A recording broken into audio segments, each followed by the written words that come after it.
Boise State Esports Arena. We're here today for the USO Experience Oklahoma City Rocket League 3v3 tournament. This is the second qualifier of this week where everyone is trying to qualify for the USO Experience Oklahoma City final event happening August 21st, 2021. I'm Jacob Jem Mountain, your host. I'm joined by Michael Fish Fisher, and this event is brought to you by the USO, which since 1941 has been the nation's leading organization to serve the men and women in the U.S. military and their families throughout their time in uniform.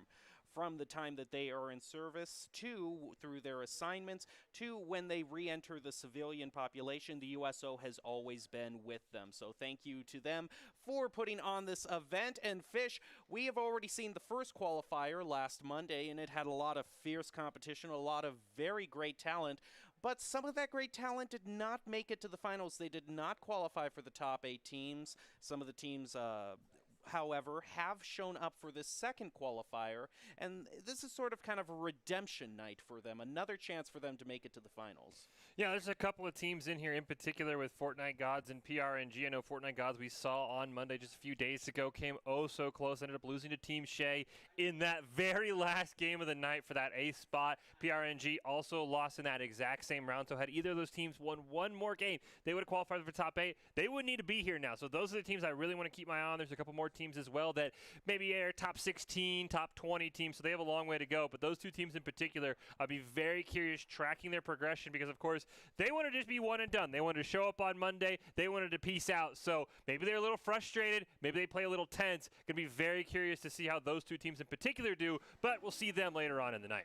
Well, a quick rundown on how this tournament is going to turn out. The top 8 teams from this event will qualify for the USO Experience in the Oklahoma City Finals on the 21st. But right now, they're going to play in a bracket. It's double elimination, so if they lose, they will go to a second chance bracket. Standard soccer game mode, best of 3, and of course, we will play to overtime to find that golden goal. And the winners of this event will have a chance at $5,000 altogether in prize winnings. So you can see there, $2,500 will be split amongst the first place team, $1,500 amongst the second, and $1,000 for the third place team. And we have been seeing a lot of very fast gameplay, a lot more aerial gameplay than we've kind of been used to in the past few weeks.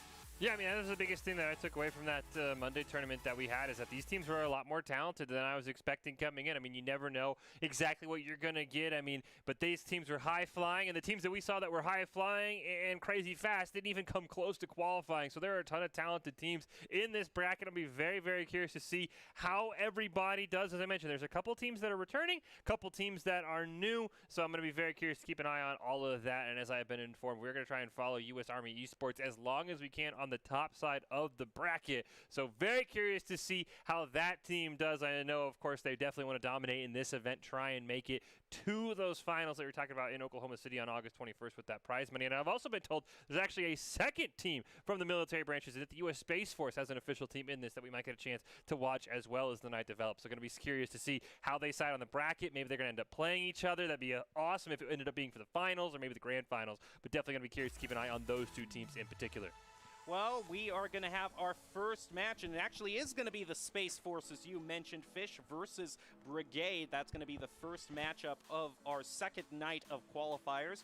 I would certainly hope that the Space Force is a team that has great aerial gameplay, but we will have to see how that turns out. Overall, before we get to the event, we just go over kind of the things that these teams need to keep in mind. We will get to Doc's keys to the game, but what are Fish's keys to the game tonight? Just things that you noticed from last time that you think would be good to keep in mind going forward. I mean, I think the biggest one for this game in specific, we were talking about teams that are going for that redemption. Brigade is actually one of those teams. Like I said, they weren't quite as close. They were, I think, top 16. Top 20, so they were a few rounds away from actually qualifying for that top 8, but I'm very curious to see how Brigade plays because I'm sure a lot of teams came in, okay, we're going to play Monday, we're not going to need to play Wednesday. So how does Brigade play? Are they tense? Are they kind of maybe a little angry that they're playing on a Wednesday night instead of being able to enjoy it knowing they've already qualified? So I really want to watch how Brigade plays in particular, knowing they tried as hard as they could Monday, couldn't make it, and they're trying again here tonight. Well, Doc's keys to the game tonight in Rocket League will be not to let the other team have multiple attempts, clear the ball at angles, steal the boost, and bump and demo the enemy team to disrupt. Those are Doc's keys to the game, brought to us by Pratt & Whitney. And Pratt & Whitney has been a proud sponsor of the USO since 2004. We're going to be jumping into the first game of the night as soon as we get the footage. And overall, I'm going to not just be looking for how well they do in terms of rotations, but we have seen a lot of times where sometimes, as we saw in Ducks Keys to the game, that boost stealing and starving the other team of those resources can be a big factor. Yeah, we saw that a lot early on in our last bracket where it was a lot of side control domination from one team, kind of just draining out the hope of the other team. So, yeah, I am very interested to see how that is going to go. I think side control is very important, as you said. The other thing is, as we mentioned, this is just a best of 3, so these games are going to go incredibly quickly. There's not as much time to feel out your opponent in game 1. Maybe you lose by a score of 2-1 or by 1 goal, and then you say, oh, okay, well, we can just come back. We've got plenty of games. If you lose that first game, it is very, very hard to manage to make a reverse sweep happen because you don't have many chances. So I'm very curious how that feeling out process goes. It's got to be quick. You can't say, oh, you know what, we lost game 1, we'll come back. I expect these teams after the first minute or so to really just go, you know what, we think we know all we can, we got to go for it, because a best of 3 is a different animal. There's not a lot of time for recovery as you're used to maybe seeing in a best of 5 or a best of 7 in Rocket League. And we have seen that sort of mentality play in a couple of the games that we saw on Monday, where a team either is behind one and they feel the pressure to win, or they're one away from victory, they win one. We saw this with Jan last Monday, where they had one victory and then all of a sudden it just they started to misplay, and it wasn't too long before they kind of got a mini reverse sweep and were knocked down to the second chance bracket. Yeah, we did see several teams who the first game would be, kind of lopsided against them. The second game they win by a few goals, and the third game they'd win on a blowout. So it's definitely possible to use that first game as a full feeling out process, but you have to be confident in your team and your teammates. You've got to have a very confident leader behind you saying, okay, this is where we can attack, because we give these teams about 60 seconds between each game. That is, in the grand scheme of things, not a lot of time. An internet minute will fly by like that. So if you do lose that first game, you really have to believe in who your teammates are. I'm assuming these guys have been practicing forever and ever, and they've been on the ladder for a while now, but you've got to trust in your teammates. You've got to have, I know we talk about in-game leaders all the time in FPS games, but you got to have somebody who can just take control and tell everyone, you know what, just shut up. Let me tell you what we're going to do, because you can't have too many cooks in the kitchen. So very curious to see if we're able to see teams maybe have those reverse sweeps, because that says a lot about maybe how strategic they're playing. But it's just so tough in a best of 3 gem. I think it's going to be so hard to say, like, all right, we lost that first game, we can come back and get them, and then you're down in the first half, there's 2 minutes on the clock, you start pressing. It's just a different animal in a best of 3. I really think the team that wins that first game, I almost say 89% of the time, I'm going to pick them to win the series, because they're just in such a better spot. Well, I think you hit on a really important point with just talking about communication and just having designated leadership roles and a clear method of communicating with each other. So much of what this game relies on, not just the passing, not just the rotation, but stuff like demos. If you want to turn that into a goal, you have to be able to coordinate with the other team and have good communication. Well, here we go. We're going to be starting out with Space Force versus Brigade in the first match of the night. Great kickoff win there for Ethan and U.S. Space Force. He's going to carry it up in the air. Gets it over good neighbor. Trizzle can't stop it off the wall, but it waterfalls. Just a poor angle. No follow-up. BDBR with a great chance here. He's just got to get a centering touch, but good neighbor clears it away. Now it's New Shoes' turn. Third member of the Space Force puts it right in front of the net. Oh, his teammate just missed what would have been an open goal. So far, the Space Force have been managed to keep control of this ball and have really restricted it to Brigade's side of the field. As we see a demo there onto Trizzle, and now New Shoes going to go for that goal, but it is stopped right there by good neighbor. Swishy also gets demoed. BDBR is going to be the one to stop that clear from going forward. Is almost going to try to get a shot on goal, but was beaten to it by good neighbor. But here comes another one from Ethan, just off the crossbars. There's going to be a follow-up. There is, but good neighbor is right there with the save. Oh, they were back in time. Trizzle's going to end up scoring that one. A huge clear from good neighbor. Trizzle's the only one close. For a moment there, I thought he had scored on himself. He ends up stealing that from good neighbor, but it did not matter. We talked about that a lot. You've got to have someone back in those rotations. You cannot let something like that happen, because the Space Force has felt like the dominant team in our first minute of action. BDBR is going to hit it upfield. He's got Nushu in the corner. Good neighbor with a great disruption. Pass over to Ethan, just wide of the net, though. BDBR turns around, but it gets stolen away by Trizzle, and a huge clear there for Brigade. Here comes Ethan, is going to be elevating for that ball, but is beaten to it by Trizzle. Now BDBR with the save there. Follow-up from Swishy. Nushu comes in at the last moment to keep the Space Force from getting scored on again. Now we are heading up on the 3-minute 30-second mark.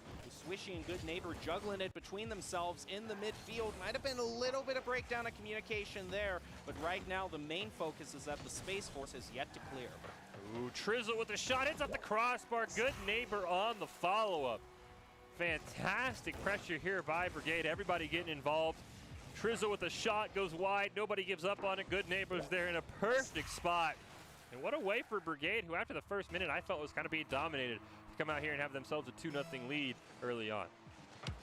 Now this next kickoff is going to go decidedly in the favor of Brigade, but look at Ethan here, only Good Neighbor. Can he put it around him? Yes, indeed he can, and Space Force is still in this game. Excellent 1v1 play in the open heat field here from Ethan. He goes right at Good Neighbor, waits till the last possible moment, flips it up in the air.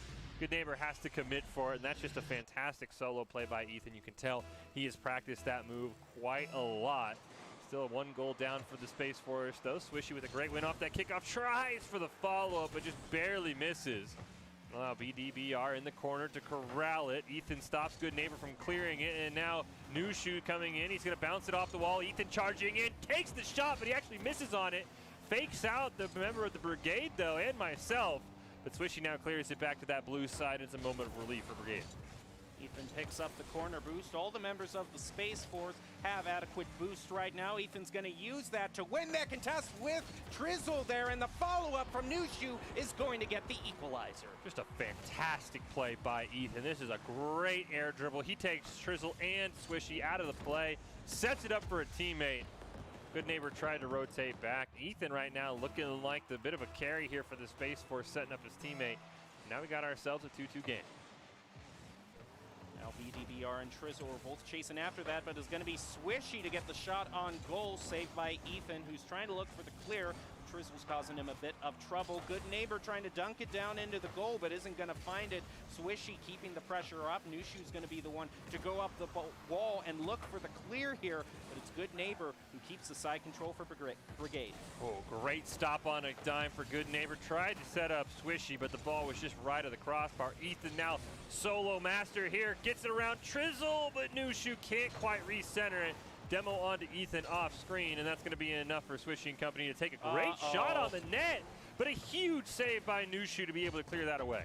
Ooh, Space Force has got to be very careful about rotating up too far and leaving that open net. That has been many a team's Achilles heel in this tournament thus far. Trizzle, along with Good Neighbor, is actually going to be the one to get that clear. Ethan coming in with BDBR, a little bit of a double commit there. Now the Space Force able to play it above Trizzle. It's going to have to be Swishy to save this, and Swishy deflects it off to the side. But Space Force is going to look for another attempt.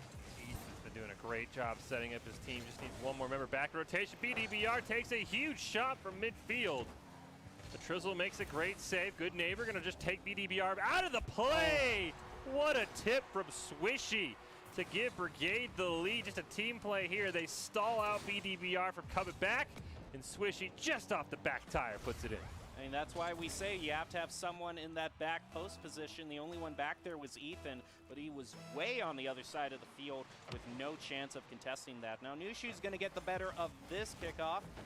Trizzle actually is going to bump right into Trizzle, trying to cause a bit of disruption. BDBR is now rotating back to contest this. He's probably going to drive it over to the other corner. Actually misses, giving the opening for Swishy off the crossbar. And how did that not go in? That is insane, but it might be what the Space Force needs to tie this up again. Oh, he tried to pass the Nushu, but that got read perfectly by Good Neighbor, and I think that was Swishy as well. BDBR, huge clear. Good Neighbor going to meet it at midfield. Wrapping around the corner, gets stolen away by Ethan. Now it's Nushu's turn. Ball gets dunked right over him. Hard play off the backboard. Ethan can't get there in time, and with 34 seconds left, the insurance goal for Brigade puts him up 2.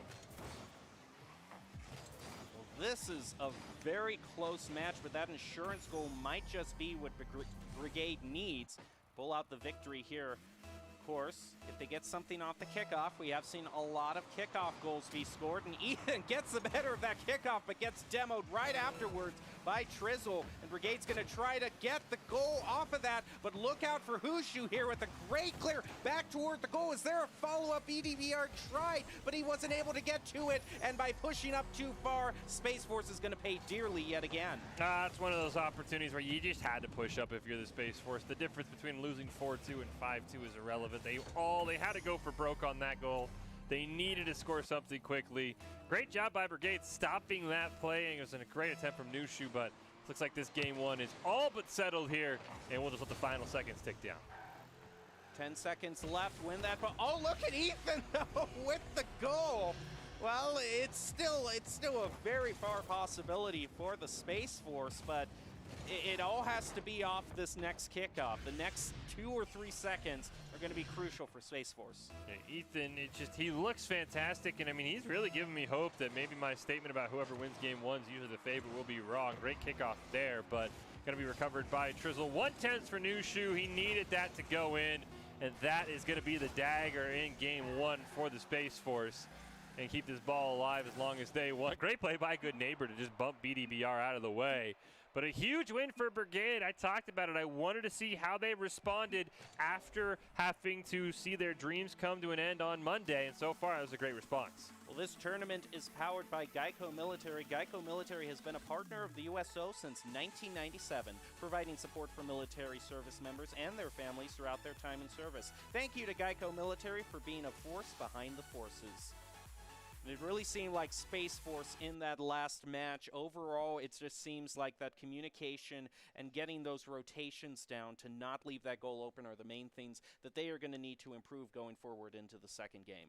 Yeah, I think they did a really good job at times dominating the side control. That first minute was basically all Space Force until, as you mentioned, they just left a huge cross-map clear wide open. So they start to shore those up. I really like their chances. It does feel like their offense is kind of predicated around letting Ethan have some insane solo play, and he's either going to score it himself or off the rebound. Either Nushu or BDBR is going to be there for the follow-ups. I'd like to see a bit more creativity on the offense. I mean, understand that Ethan is a very talented player. He showed a lot offensively with those air dribbles, but it's too much, I think, to ask basically your offense being, hey, Ethan, just air dribble it in and it might bounce off somewhere and we'll get the recovery. So I really challenge Nushu and BDBR. They've got to step up offensively, help out Ethan, because it's a very talented squad that could easily take this to a game 3. Well, now it is time for Space Force to stage their return to leadership. We're going to see how Brigade does, though. Right off that kickoff, Trizzle's going to be credited with a shot on goal. BDBR gets a save. Ooh, Ethan and BDBR both miss on it. Good Neighbor not able to push it over to that blue side as Trizzle elevates for it, sets it up for a teammate. Nushu takes advantage, but the shot just too low. Demo off screen onto Trizzle. He saw it at the bottom right there. This is a huge chance for the Space Force. Ethan's got to center it. Nushu bangs it in. And just like that, the U.S. Space Force has a 1-0 lead. This is a much better start for them here. I think Trizzle was just a little bit too preoccupied in that goal there. Wasn't able to position himself quite in the right position to be able to pull out that save as we head into the next kickoff. Nushu's going to be the one to get the better of that. Give the other Space Force members time to position themselves. BDBR is now going to try to get a clear there, but wasn't able to pull it off, so maybe it's going to be Nushu's. It is Ethan now who is going to be doing that great mid-air dribbling right towards the goal. BDBR has to follow up, gets in the right positioning, and drives it in. It's a great job by BDBR here following it up. But again, this is the same thing I was talking about. It all starts with Ethan with a solo play, and then BDBR just bangs it home. Worked out for him this time, but I really want to see Nushu or BDBR maybe be the ones to take the ball upfield. BDBR is not going to be the one to win that kickoff. Ooh, and a crucial miss by Nushu. Ethan luckily picks up the slack there. Is now going to try to air dribble it down with Nushu. Look at that great redirect, just a little bit off in terms of accuracy. Now Good Neighbor with the pass over to Trizzle is going to be going for the goal. It's up to Nushu, off the crossbar. Trizzle gets the second tap and gets the first goal for Brigade. Just a fantastic job here by Trizzle, carrying it himself. Doesn't give up on the rebound attempt either, as both Ethan and Nushu just missed on it. And Just like that, Brigade is back in this game. This kickoff is going to be huge. Feels like Brigade's been winning a majority of them. This one just squirts right over to the side. Good neighbor off the aerial, reads it perfectly though, takes a shot. Ethan with a fantastic save though. Trizzle in a perfect position, he'll follow it up off the backboard, but BDBR will deny any chance for good neighbor. You see Swishy hanging in the backfield there. That ball gets stopped on the clear attempt. Trizzle's gonna keep it alive at that midfield stripe, takes a shot, wide open net. They just need a rebound attempt here. Swishy hits it, but Nushu recovers in time, and the Space Force can breathe a sigh of relief. Ethan is going to drive it around the corner here, contesting with good neighbor. They're both not gonna quite get what they wanted out of that. Now here comes BDBR against Swishy, just bumps Swishy out of the way. Good neighbor almost scored a goal there. No save credited to Space Force, that crossbar being the best defenseman for them right now. And here comes Swishy, gonna try to center it again. BDBR comes in, plays it above good neighbor, runs right into Trizzle. But with good neighbor getting demoed, it has to be all up to Swishy, and he misses it, unfortunately, for Brigade. He's going to dribble this upfield. He's got BDBR right in front of him on the give, but they can't quite convert. The ball still bouncing towards the net. Ethan sees his opportunity, but Swishy able to clear that one away. BDBR wants the follow-up off the backboard. A bit too hard for anyone on the Space Force to get there in time. And a great clear away by Swishy. Now it's good neighbor's turn. Loses the dribble, though. That allows Ethan to recover it off the back wall. Ball just kind of bouncing around. Finally, Nushu clears it away. Trizzle, one-timer. Oh, he can't land the double tap there. That would have been fantastic. Nushu trying to play around good neighbor. Ethan's going to be the one to take possession of the ball, picks up the corner boost. He's able to drive it to midfield. Trizzle wins that contest. Nushu credited with a save. Good neighbor is beaten to the ball by Ethan, and that's clear. Can he center it up for BDBR? He's actually going to head way back, and Nushu has to play defense here. Crucial, and is not going to be able to stop the equalizer. Never giving up on this from Trizzle. You see good neighbor cherry picking already. He has a perfect play off the backboard for Trizzle, who was coming in. And just like that, Brigade has tied this game, never giving up. Still just under 2 minutes left, so plenty of time for these teams to score and avoid overtime. As Swishy wins that kickoff, does get disrupted a bit, allowing Nushu to just clear it right back. Good neighbor's going to drive it in the corner where he will get demoed. Pass back to Ethan, who rips a shot. Swishy with a fantastic save. Nushu going to try it one time here. Shouldn't be fast enough as Swishy makes another great save. Need a follow up there. Ethan and Nushu actually run into each other. As you see, that ball's going to eventually get hit back to the blue side by good neighbor. Comes Trizzle toward the goal. Looked like it might have even gone in there, but look at Nushu here. Great shot on goal there. Deflected by good neighbor. Good neighbor and Trizzle double committing on that ball, opening it up for BDBR. Goes toward the center. Ethan getting demoed. It's up to Nushu and BDBR right now. Excuse me, Ethan right now as BDBR respawns. 1 minute left, and it is all tied up. Space Force has to watch their goal here. And Nushu, that's a very crucial clear off to the side. They need to get it out of their own side. Great stop there by Ethan. He should be able to clear this length of the field. Trizzy's going to challenge him. Gets it away from Trizzle. Swishy, though, pops it up in the air. We can see good neighbor waiting on that orange side. Doesn't want anything to sneak past here in the final 30 seconds. Swishy got a huge demo onto BDBR. That's going to make it harder for them to clear. Nushu with the pass over to Ethan. He's going to take this shot, but it's a bit high. They bump Trizzle out of the way, but somebody's got to stop Swishy. Ball bounces over one. They finally run into Swishy to at least stop his dribble. The Space Force holds on as a demo comes out onto Ethan. Shot from the midfield stripe. Trizzle's got a hat trick, and he's got Brigade 13 seconds away from advancing. That is probably one of the most crucial demos I have seen. BDBR unfortunately just didn't position himself right. Drove toward the front post, not staying on back, and that forced him to turn around and trying to save that ball. It's going to have to come down to a kickoff goal for Space Force here. Now Nushu is going to drive it back across the field. 7 seconds left. Can they tie it up again? As long as that ball stays airborne, the game still goes on. And just in front of Brigade's goal, the clock stops. And Brigade is going to be the first ones to win that game. Well, this game is brought to you, this tournament rather, is brought to you by USO, and the USO Experience is offering so many great opportunities to compete in esports. Some of those events are the USO Experience Oklahoma City, USAA Invitational, Madden League, GEICO Invitational, and the USO Commanders Cup, with top teams from all 6 service branches competing for one title. More information can be found at battlefy.com/the-USO. Overall, just a fantastic game for both those teams. I mean, like I said, I think if you give the U.S. Space Force some time and they're able to kind of figure out how Nushu and BDBR can slot in a more efficient role, because it still felt, especially after they had that 2-0 lead, they just couldn't get anything created offensively. It was a lot of reliance still on the side of Ethan to make some plays. So definitely very, very interesting. We see here the teams on the left, those will be the 8 teams that qualify from tonight. We see on the right side, those were the 8 teams that qualified from Monday. Some fantastic names: Defiance and Untamed Esports alongside Chan, your top 3.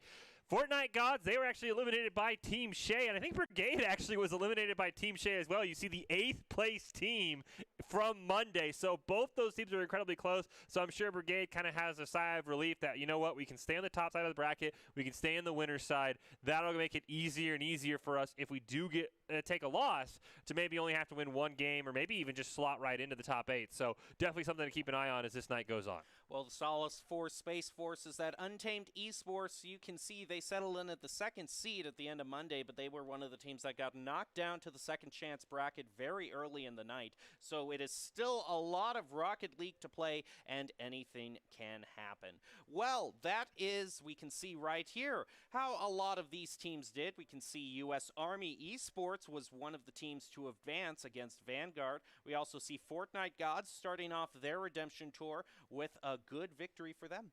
Yeah, Fortnite Gods, we mentioned PRNG. Looks like they're taking on Ember. That's another game we're going to have to keep an eye on, because PRNG, like Fortnite Gods, made it all the way to the very last round. If they had won their final game, they would have made it into the bracket. They would have been in that top 8 spot, so very curious to see how they do in their game once that one gets going. As you mentioned, we saw Brigade win. I think Brigade actually is going to play Fortnite Gods in their next round. That'll be a fantastic matchup. I know, though, our plan, as I said at the start, going to be trying to follow U.S. Army Esports, so hopefully we'll catch their game up. But definitely a lot of Rocket League still left to go, and we did do the math. If you make it to winner semis, you are going to be top 8, even if you do take a loss. So that's got to be the goal for teams like Fortnite God and PRNG. Just make winner semis, then you know you'll be qualified.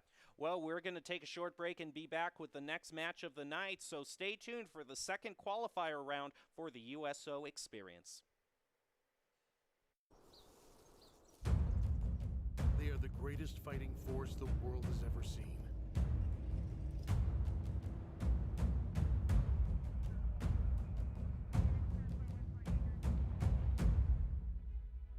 But what does it take to strengthen our service members? What does it take to let them know that we stand behind them, wherever they are? What does it take to bridge the distance and keep them connected to family, home, and country? And what does it take to prepare them for their future when their service to the nation is complete? What does it take to strengthen our service members so they can be the greatest force for good in the world? It takes a force. Be a force behind the forces. Give today at force.uso.org.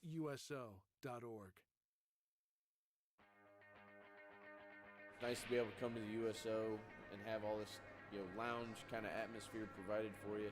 We were playing Call of Duty on the zombie mode, basically getting to run our own little zombie apocalypse teams. Good place to kind of blow off some steam, a way to kind of feel like you're back at home while you're away. We enjoy all different sorts of types of games, first-person shooters especially, because it kind of relates to what we do. You get to the video games, dudes are still communicating, trying to make sure somebody's covering every avenue, and it ends up being probably a little bit more technical than your average gamer. USOs over here are great because they're a great opportunity to get Wi-Fi, get some connection back home. Everything is really great about the USO. I like movies a lot, and they always have movies.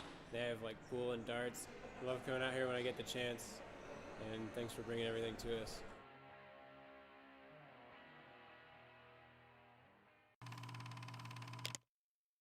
The reason I continue to work with the USO and coming back is for the same reason that the USO keeps doing what they do. It's It's because we have men and women that are serving. As long as they allow me to be a part of it, and as long as I'm physically able, I'm going to give it everything I can. I've had such a blessed career in the music industry, and that career came after my military career. So I feel like I have this personal relationship, not only as a soldier, but as a civilian. And I want to continue to utilize that relationship to hopefully entertain and communicate with these people that are serving in our armed forces in such a way that they never forget that our country truly does care for them and their service.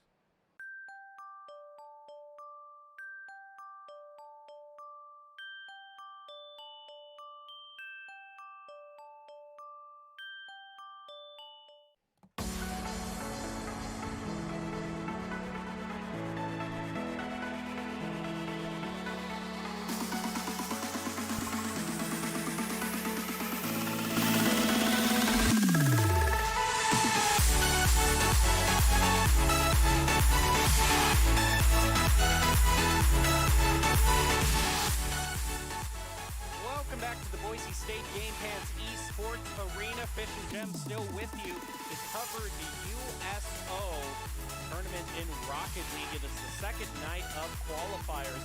We are just getting ready for the second match, and we are going to be joining the U.S. Army team. As we said at the beginning of the night, the team we're going to be trying to follow as they make their way through the upper bracket. Fish, what makes you most excited for following one team, which is kind of like the highlight team for us? Well, it's always just nice to see how that team's going to, learn and kind of adapt their gameplay. I mean, we didn't really get to see too much of that on Monday, so it's always going to be nice to kind of see their growth and their evolution and kind of what they take from each game. So hopefully we're going to stay with the U.S. Army for a while. Their game we got coming up is going to be against UT Arlington, so always going to be a ton of fun. Plus, I mean, there's a bit of a connection here. Juice, who we had on for several of the Idaho Army National Guard events in Rocket League and in Call of Duty, actually is the manager for this U.S. Army esports team. So definitely a little bit of a connection there and someone that I will be rooting for to hopefully go all the way. And I think if we maybe get a look at our bracket, I always said we got to get to winner semis to qualify. And I think these teams are pretty close. They might only have to win one or two more games. So these teams could be incredibly close to just basically already saying, all right, we punched our ticket. Of course, everybody wants to win. Everybody wants to help out their seeding. But when you make top 8, it's a huge burden off your shoulders and not have to be sweating it out in that second chance bracket. Well, a quick recap on how the USO experience works. This is a double elimination bracket. It's teams of 3 players, in the standard soccer game mode. Ties will end in a golden goal overtime. The top 8 from this event will qualify for the USO experience in the Oklahoma City finals. Of course, when they get to those finals, there will be cash on the line. $2,500 for the first place team, $1,500 for second, and $1,000 for third. So pressure really will ramp up once they get to that final event on the 21st. Yeah, that's exactly what everybody's gunning for. That's why, your top 8 is your first goal. Of course, you want to win here tonight. You want to improve your seeding. You want to give yourself what would be an easier matchup, if you will, on those finals because you'll be a number 1 or number 2 seed. But I think the top priority for all these teams has got to be making it to top 8. I'm sure if we asked Fortnite gods and PRNG, if you said, hey, would you rather win the Wednesday tournament or have been top 8 from the start, they'll probably tell you it would be top 8. But here we go. Here is our next matchup. As we mentioned, the U.S. Army Esports taking on UT Arlington. Cannot wait to see both these teams for the first time here and kind of get a look at how they want to go about it, and hopefully the U.S. Army able to make a nice little run here. Would have loved to see them play the Space Force, but we might have to wait for Space Force to make a run through the second chance bracket for that to happen later on in the night. Well, here we go with the team that we are going to be trying to follow as much as we possibly can. U.S. Army Esports going to be starting off their run in the upper bracket. Like Fish said, if you make it to the semifinal match in the upper bracket, then you're guaranteed to be one of the top 8 teams, and we can see the top 8 teams from last time on Monday. Yeah, and that A spot's the very vital one. As I said, Team Shea actually eliminated, I think, 2 or 3 of our teams here tonight that are going at it for another time. Of course, I mean, Untamed Esports, we talked about it. They're kind of the hope story for anyone who lost in that first round, like the U.S. Space Force. because Untamed Esports, I think, lost in round 2 on Monday, made it all the way actually to the grand finals before they were eliminated by Defiance. So it is definitely possible to make a run in that second chance bracket. Even if you lose your first game, you are not out of it yet. You do not want to give up hope. But the longer you can stay on the top side of the bracket, the better and better it's going to be, because you're like, okay, we only have to win one more game and then we're in. All right, we're in finals. So very curious to see how this one's going to go. Army in the blue, Arlington in the orange. Great kickoff there for Zach. As Alpha's going to have to retreat. Does look like we have a bit of a bug. No, the orange team does not have 4 players. Just a bit of a bug on our end as Ayoko's going to put it up right for the net. Zach tries to hit it home, but Samba with a great denial. Now in midfield, Alpha is going to try to drive toward the goal where Adverse is waiting for the follow-up. But Woody was getting there first and stopped their advance. It's going to be getting the clear on that one. Zach is waiting down near the goal. It's actually going to be rotating back for boost as Ayoka comes in, passing it over to Woody, setting it up in front of the goal. Samba's going to be the main one looking to defend here.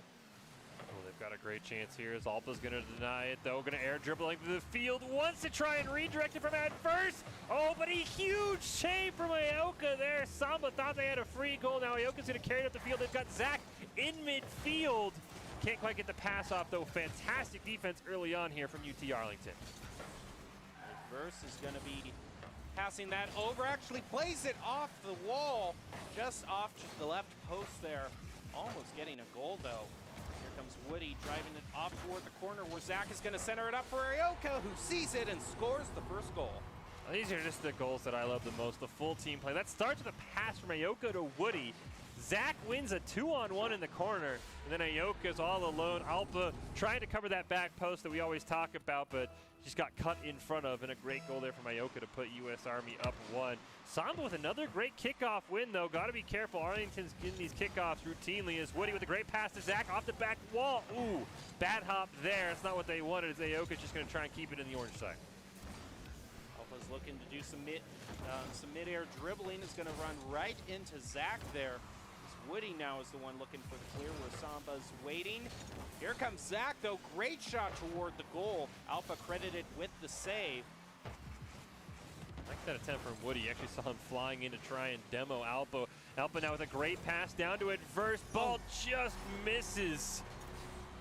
Looks like one of the players from the Army was trying to make a denial off the wall. It was Woody, and it just unfortunately couldn't quite get there in time. That's a great shot. Across the field. Those are so hard to defend even when you have somebody back. We have ourselves a tie game. Plenty of time here as Zach wins that kickoff. Ayoka rushing down. Neither of them able to get to Alpha, though, who will air dribble it over Zach. Going to land right by Samba. Woody with a great denial just to keep it away from his own net. Ooh, and Ayoka is going to be denied right there by Adverse, who just keeps on moving with his play as if he had no interference at all. Here comes Samba. Alpha's waiting for the pass. Here comes Woody, though, is going to take it away from them. It's a bit too high, though, to get any sort of goal. They got to watch their backs, though. That goal was left open for just a little bit as Ayoka gets a demo onto Adverse. Might give the Army just enough time that they need to try to clear this. But UT Arlington still putting on the pressure. Oh, what a great dribble by Adverse. Pressure indeed. He just absolutely outplays Ayoka and Zach there. Woody can't quite get there. That is a fantastic solo play from Adverse, and that is why we always talk about not giving teams multiple attempts. You've got to try and deny stuff like that from happening. Woody with a great position off the kickoff. Let's get demoed for his troubles, though, by Samba as Adverse carry it up the field. Zach now in that corner. Can't quite get a clear shot on net from Alpha, but a great save from Ayoka. Keep us in a 2-1 game. Adverse takes a shot. Alpha pops it up in the air, just trying to change the angle, but Zach will make a great read on it. Woody looking for a clear, can't find it. U.S. Army Esports needs a clear here. Samba centers it up. Alpha can't quite get it around Zach. Now there's a great opportunity as Woody has Zach in the corner if they want the give and go, but he ends up taking it himself and kind of just lands on top of the ball. And Ayoka and Adverse are trying to wrestle control of this ball here. Woody is able to try to center it up. Is there going to be a follow-up from Zach? It is, but it just goes a bit too high. Ayoka again, though. He bounces off Zach and scores. That is dirty. What a fantastic play by Zach. Yes, he misses here, but he stays with it. Ayoka hits it to him. He's going to bicycle it in. What a great teamwork play there by the U.S. Army, and they have it figured out when it comes to the passing. We've got ourselves a 2-2 game here. Aoka with a great win off the kickoff. Alpha puts themselves in a fantastic opportunity, though. Zach will dunk it just barely over them. Adverse now looking to carry this at least towards midfield, but Zach's going to dunk it right over them. Lands in the lap to Samba, who pops it up over Woody. Aoka's just forced to clear it out of his dribble.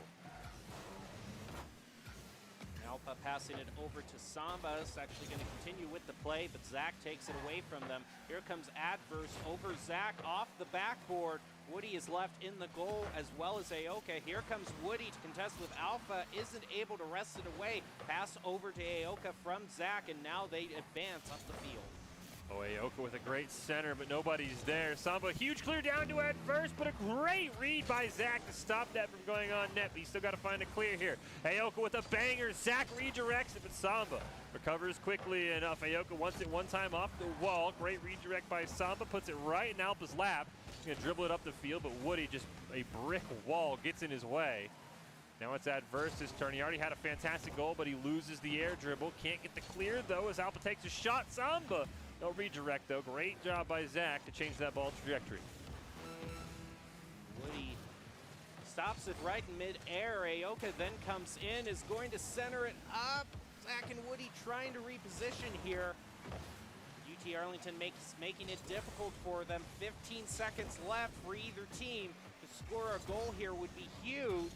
Now we move down to 10 seconds. Will a team be able to keep this ball airborne before it hits the ground? Crucial play from Army there, but it just is to the right of the goal and doesn't get in there. We're heading to overtime. Zach, I think, had a perfect angle on that goal. Just a very unfortunate miscommunication. And a huge choke on the kickoff. They're saved, though, and they're actually going to turn it around. That went from disaster to celebration for the side of UT Arlington. They whip on the kickoff, and then they go a cross-map game winner. Oh, my goodness. I thought the Army was going to score right into overtime, but what a turnaround by UT Arlington. Well, this tournament is sponsored by Pratt & Whitney. Pratt & Whitney have been a supporter of the USO since 2004. Thank you, Pratt & Whitney, for being a force behind the forces.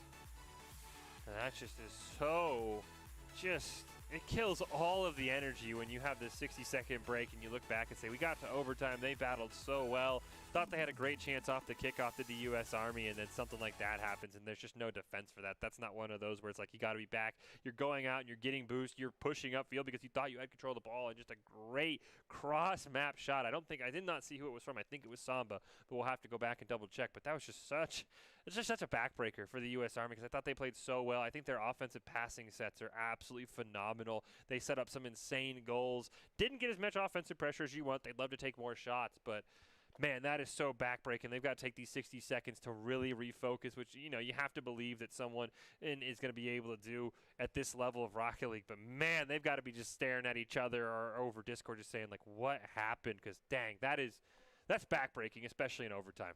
Yeah, to Army's credit, they did have one member there back to defend. I believe it was Zach, but he had two advancing on him, so it really was a moment where it was all up to him, and he just drove past the ball a little bit too early. UT Arlington getting the early lead. However, U.S. Army is probably probably one of the most evenly matched matchups I've seen, if you're counting what we saw on Monday. So both of these teams, still a lot of game left to play. First, going to get the fast pack to Samba. Great job by Woody actually redirecting that one. Gets it off his own crossbar, but breaks the line of sight of the goal. Zach with a great clear. He's got Woody at midfield. Takes a shot. Adverse is going to stop it. Woody will steal that full boost in the corner, though. Not that boost to Nile as Zach can't quite find it. Aoka's there. Sets it up for Woody, but he just hits it off the side of his car, killing the ball's momentum. Zach's going to clear it back, though, starting to pressure UT Arlington very well. Zach gets bumped off the ball, recovers in time, though. Ball's right in front of the net, but Samba with a great aerial carry, at least to get to the midfield before Woody gets in their way. Alpha is going to be driving it up the field. Zach is going to deny that clear. Pass over to Adverse, contest by Army. Here comes Zach, though. keeping the side control going for Army, though just barely. Now Samba doesn't quite get what they wanted there from that clear. Instead, it just kind of got pinched off the side of the wall. Unfortunate for UT Arlington. But Army right now, even though they have the side control, it's been UT Arlington who's been the only ones with shots on goal. Ooh, they got a demo onto Samba. He just respawns barely in time. As Adverse gets it around Zach, Woody stops that from going onto the orange side. See Adverse going to try and steal some boosts. Woody retreating. Samba will finally find a clear here, but Zach, a double commit once again for the U.S. Army.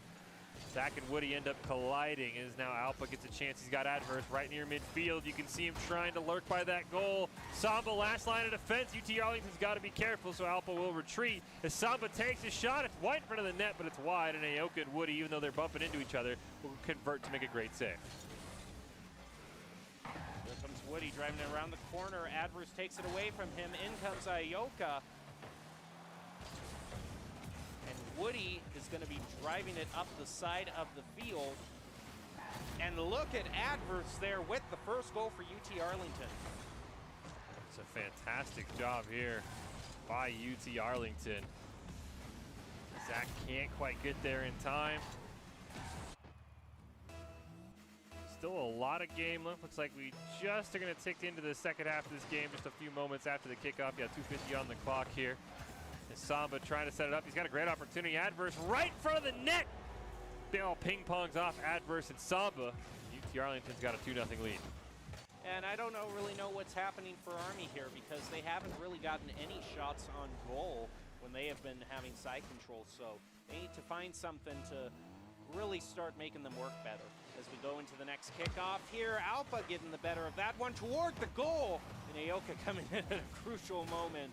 Ball just a little bit too high for that one. A great cheat by Samba right over towards that left side where he knew the kickoff was going to go. Woody pops it off the back post. He just needs one teammate there. What a play to stop him.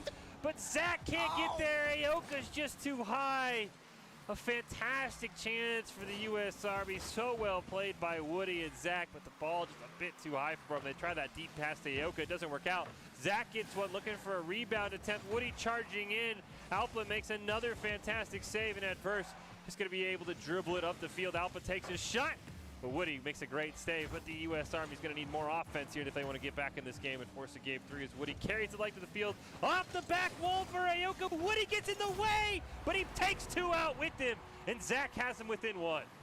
The Army will not be counted out. You can see right there, all of the members of UT Arlington had committed. Zach saw his opening and drove it home. It looked awkward because Woody actually stopped that ball, but he kind of just came tumbling into 2 members of UT Arlington and took them right out of the play.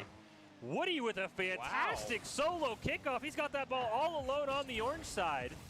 Aoka's going to come in and challenge Samba. They got to be careful. Adverse and Samba taking it up the field. They both kind of miscommunicate and they fall off the ball. That allows Zach, takes advantage of the confusion, gets a great demo, but Alpa, one-timer off the back wall to himself, and UT Arlington's got the lead back up to 2. Now, I should mention, even if Army loses this, it's not going to be the end of Army representation because Alpa, who just scored that goal, is in fact Army reserve. The Army, as we talked about as well, also going to get a backup chance, and they'll go to the second chance bracket, so their hopes will not be done yet. As Woody with a great attempt off the kickoff, a demolition comes out looking very like our overtime goal we saw moments ago. As Aoka makes a great save, Woody just gets a long clear down. So plenty of time for the Army to come back. Zach centers it up, but Aoka went for the demo. Just a little thing like that as Samba over to Alpa, shots wide of the net, no follow-up as Adverse actually does come away with it. And that is a pain to see that ball flip fields and go into the back of the net for the U.S. Army. A great opening by Adverse there, drives it into the goal. Now Army is basically going to have 20 seconds for each goal here. This kickoff is going to be pretty crucial. It's going to be Adverse at least was there. That was crazy. He parted the Red Sea, but Adverse played that perfectly. Maybe that was a design play by UT Arlington to set up a long clear. Actually kind of does feel like it was an intended one now that we think about it. But certainly fooled me. So it fooled me as well, but I like the play here for UT Arlington. Now they're going to have 3-on-1. Aoka's got to make a save while being bumped around, and he does. Fantastic effort here. Can the U.S. Army turn it around? Demo onto Woody, but no! Alpha's momentum carries him into the net. And the U.S. Army's hopes remain barely alive. That was an unfortunate own goal from Alpha there. Just redirected it at just the right angle. But I mean, anything that can keep your hopes for winning, U.S. Army is just going to have to take that. Another great kickoff for them, but it's off in the corner. Can they center it up? In comes Woody, gets the right touch on it, but Samba comes in. Here comes Zach with a pass over to Woody in the corner, who is able to pick up the corner boost. That could be crucial. A flip from Zach right in front of the goal. It's right there. Ioka misses just to the left, and it leaves the goal wide open for UT Arlington to surely drive it home for their victory. Samba's going to make a fantastic save. We didn't actually quite catch it in our replay, but what a great recovery by Samba. That felt like it was about to be a 4-3 game with about 15 seconds on the clock. Just a fantastic effort by the U.S. Army. The scoreline nowhere indicative of how close this series really was. They're going to have maybe one last miracle chance here as Woody tries to carry it up the field, but that won't go in the back of the net. Samba's going to be able to pass it over to Alpha. Maybe set it up for one more goal. Zach makes the save, and we'll have to see how the U.S. Army does. We'll keep track of them in the second chance bracket, but what a performance by both of these teams. Great performance, but not enough for the Army to win. As that ball hits the ground, it's going to be the end of the Army's time in the upper bracket, but they're trying to keep it alive, maybe for another goal. There it goes. UT Arlington wins, Army loses. Drill Sergeant isn't going to be happy about that one. Well, the USO Experience is offering so many great opportunities to compete in esports, from the USO Experience Oklahoma City, which you're watching right now, to the USAA Invitational and Madden League, GEICO Invitational, and the USO Commanders Cup. Top teams from all 6 service branches are going to be competing for victory. You can get more information at battlefy.com/the-USO. So that's going to do it for the second round. Fish, kind of the team that we were kind of hoping for to kind of go through the upper bracket, is going to stop their journey. It's going to be UT Arlington to face off against Brigade. Yeah, and as we mentioned, if either of those teams gets one more win, just how the second chance bracket is designed, if you make it to winners semis, you actually, no, this is winners semis. So UT Arlington and Brigade have actually, I believe, officially qualified for the event, regardless of what happens here, because whoever loses would be far enough along in that second chance bracket. But we'll want to keep an eye on that. We do see PRNG still alive. Do not see Fortnite Gods, so they were actually eliminated by Brigade, so they once again came so close. They'll have to get it done in that second chance bracket, but cannot wait to see. PRNG is kind of the team I do want to see, because we talked about it. They came oh so close on Monday. Maybe, I think, with one more win, like I said, I believe the math checks out. If you make winner semis, you will eventually qualify. You are guaranteed to qualify in that top 8 position. So PRNG just needs one more win, and they can have that sigh of relief. Well, that's going to do it for this match, but we are not done. We'll take a short break and be back with round 3 in the USO Rocket League Experience. Who is going to get the remaining top 8 positions, and can any of the teams that have gone down to the second chance bracket stage a comeback? We'll find out after this break.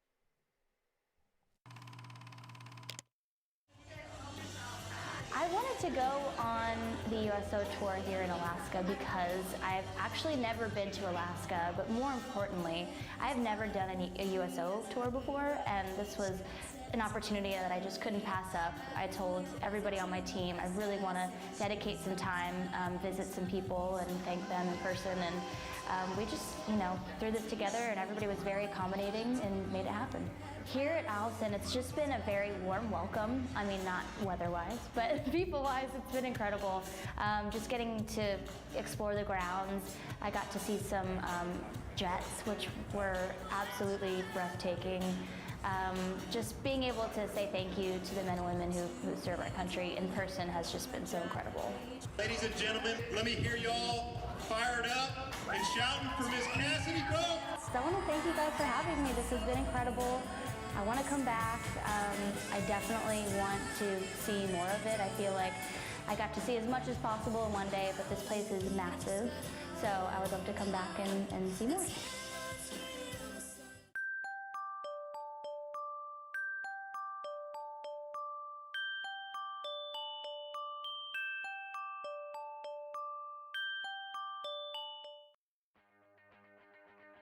Nice to be able to come to the USO and have all this lounge kind of atmosphere provided for you.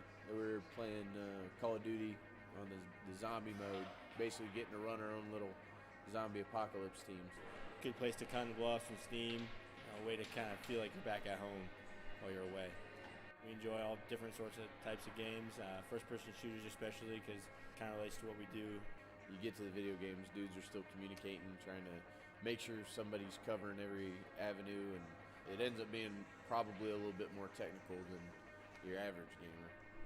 USOs over here are great because they're a great opportunity to get Wi-Fi, get some connection back home. Everything is really great about the USO. I like movies a lot, and they always have movies. They have like pool and darts. I love coming out here when I get the chance, and thanks for bringing everything to us.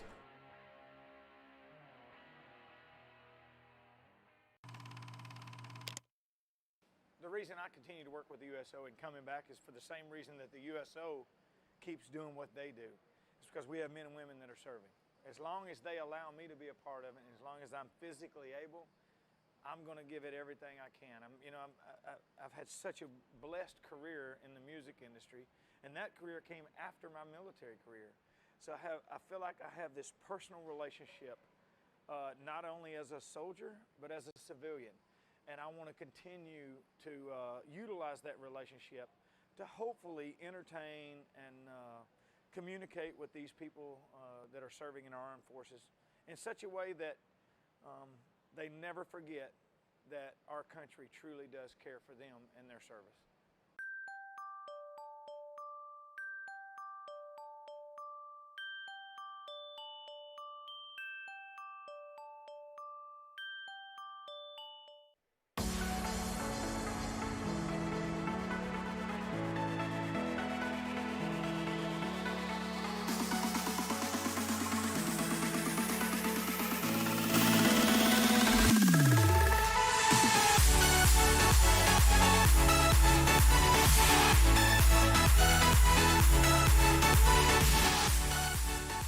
Welcome back to the Boise State Game Pants Esports Arena. We're here today for the USO Experience Oklahoma City Rocket League 3v3 tournament. It's the second day of qualifiers, and everyone is trying to qualify for the USO Experience Oklahoma City final event happening on August 21st. I'm your host, Jacob Jem Palmer, joined by Michael Fisher. And so far, Fish, we have seen 2 matches, we have seen 2 teams win, and now those 2 teams are going to be going up against each other in round 3. Yeah, we're going to be following along the side of UT Arlington and Brigade. Have confirmed both those teams, based on making it to inter semis, have already qualified for that top 8 position. Even if they lose, their spot would be far enough along in the second chance bracket that they will automatically qualify. Have gotten word that the U.S. Space Force, the U.S. Army, and Fortnite Gods all need 1 more win, and they'll be in that top 8 as well, so I hope we get some updates. But we're going to kick this game off right away. Brigade with a great win there from Swishy. And he's trying to follow this up. Got to stop adverse. Alba right in front of the net, but he's just too far behind that ball. They don't really get a great shot on it. He'll try and keep it alive, but Trizzle's just going to clear that one away. Samba, one last attempt. Far wide of the net. Now Alpha is going to try to get that ball in slightly better position. Center it up for a teammate. It's going to be Adverse who gets it. And Brigade never just found a clear. That ball was always on the blue side from basically the moment of the kickoff. And they set up Adverse in a fantastic position there. Swishy just can't quite make the play. We're trying to pick between Alpha and Adverse. A great start here for UT Arlington. See if they can keep this pressure up on this kickoff. Adverse wins that incredibly cleanly. Trizzle forced to make a fantastic save there. Samba can't keep it alive. Trizzle kind of double hits it off the wall. Good neighbor went for it, so now Trizzle's all alone. Just a miscommunication there for Brigade. Unfortunately, as that ball now ricochets off, and it's off target, so they can breathe a sigh of relief. Oh, but that still is not going to work out for them. The only one who was trying to reposition for the goal there was Trizzle, but before Trizzle could really turn around and elevate in the right position, it was going to be UT Arlington for another goal. Swishy went for it, just couldn't quite find it, unfortunately. Arlington has won so many kickoffs. They did this against the U.S. Army as well, and it's something that if you're going to want to beat them, you got to figure out these kickoffs. Alpha retreats, wait in front of the net, finally takes it, steals it away from 2 members of Brigade, now going to carry it himself up the field. What a fantastic play, but Trizzle reads that, makes a save. Samba for the follow-up. Adverse gets a weak touch on it. Saw Alpha flying in there as well, but Looks like UT Arlington might finally have to retreat. There goes Switchy with a nice pop there, but it's going to be deflected back to the gate side of the field. Good neighbor now looking for the clear against the open goal. Samba just making it there in time. That ball was going so slow. If it had been going any faster, that would have been in. I don't know if that was intentional. I think it was looking for a clear. Good neighbor kind of got in the way, maybe tried to angle it. Demo does come out as Trizzle barely stops that shot from Adverse. He's kind of just hanging out in the corner. Samba's going to challenge him, pressure that slow clear attempt. Ball almost just falls into the net. Swishy makes a great save. Alpa slams into the wall to stop the clear, but finally Good Neighbor hits it over that orange side. Swishy not able to connect on it though. Bit of a double commit does come out from UT Arlington, but they're able to recover another one there, but they push that ball away from their net right in front. Oh, but Swishy stopped, saved right away by Samba. Now Trizzle's got to retreat Adverse, looking for the back of the net, plays off the back wall to himself. Ball takes a crazy hop all the way back to that orange side. Swishy going to be centering up for Good Neighbor, but Samba gets the save. Swishy again, but misses the ball. And this is the opportunity for UT Arlington to find their clear. Alpha is going to punt it way back over to the other side of the field where Swishy is waiting in the corner. Plays it around Adverse there. Samba is going to be playing goalkeeper, just driving it off to the corner here around two members of Brigade. Alpha comes in there with the pass toward Adverse. Good Neighbor unable to stop that clear. Ooh, Samba steals it away, but it hits off the crossbar. Adverse recenters it. Not quite able to find much of anything. Good Neighbor, his clear gets stolen. Adverse looking to hit it off the back wall. Centers it up for Alpha, but it just drops in anyway. Adverse finds his goal, and UT Arlington has their lead increased. A great job there. Swishy tried for it, couldn't get to it. Now you normally want to have comfortably about 30 seconds to try to make a goal. So with 2 minutes left, it means it isn't out of the possibility for Brigade here. And it certainly isn't. As soon as well, that's an own goal, unfortunately. Swishy's going to get credit because he touches it on the kickoff. I think Samba's going to try and look for a clear. Didn't expect that ball to be at that angle. UT Arlington still scored all 4 goals in this game. Just unfortunately, one of them wasn't on their own goal. I've got some good news and I've got some bad news. Still got that 2-goal lead. Nothing more than just some frustration in comms, I'm sure. Now this is a great chance here for Trizzle. Stopped by Swishy. Oh, Swishy kind of gives him one back. I think he actually was the one who stopped that ball from going in. So he'll kind of say, hey, you know, you gave us one, I'll give you one right back. Ball bounces off the wall. Over to Alpha, passing it over to Adverse. Samba demoing Trizzle. Trizzle has respawn, but he gets played over by Alpha with some amazing dribbling in midair. That's a great solo play by Alpha. That's something I like about UT Arlington is they have the team coordination, but they also have players who can just do stuff like that. Alpha and Adverse have both been absolutely insane solo players from when we've seen them these last few games on stream. So they're going to be a tough out here anywhere in this tournament. Another kickoff. This time it does feel like those are intentional. We get the Adverse. Back to Samba. Ball goes wide though. Swishy able to corral it. Now he's going to dribble it upfield. Got Good Neighbor to his left. Wants the follow-up. But Alpha makes a save out of nowhere. And immediately that ball is flipped field. They play so fast. It's right in front of the net. Swishy has to do something. And he at least gets it over to Trizzle. At this point, I think any goal for UT Arlington here would basically be what they need to wrap this up. They're going to increase their lead to 5-1. Just a great play. You see Alpha, he's stalking that ball on the other side of the field. Samba's kind of running that interference route. And that, we just saw the solo goal. That's a demonstration of those team plays. UT Arlington is a very consistent team. I think they've scored 5 goals in every game we've watched so far. They really like doing that off the kickoff. That's the 3rd or 4th time that Adverse has flown in and gone for a demo and not the ball. I really like this aggressive kickoff style for UT Arlington. He'll get some back, but a 5-1 lead in 45 seconds. I think Arlington is just kind of playing with it at this point. They don't have to be too worried as Alpha has a great chance to make it 6, but he just misses it. Swishy looking to play around Adverse here, who's able to take it away. Ooh, just off the right post there, but unable to get a goal. But here comes Alpha again with that amazing dribbling, gets saved by Trizzle.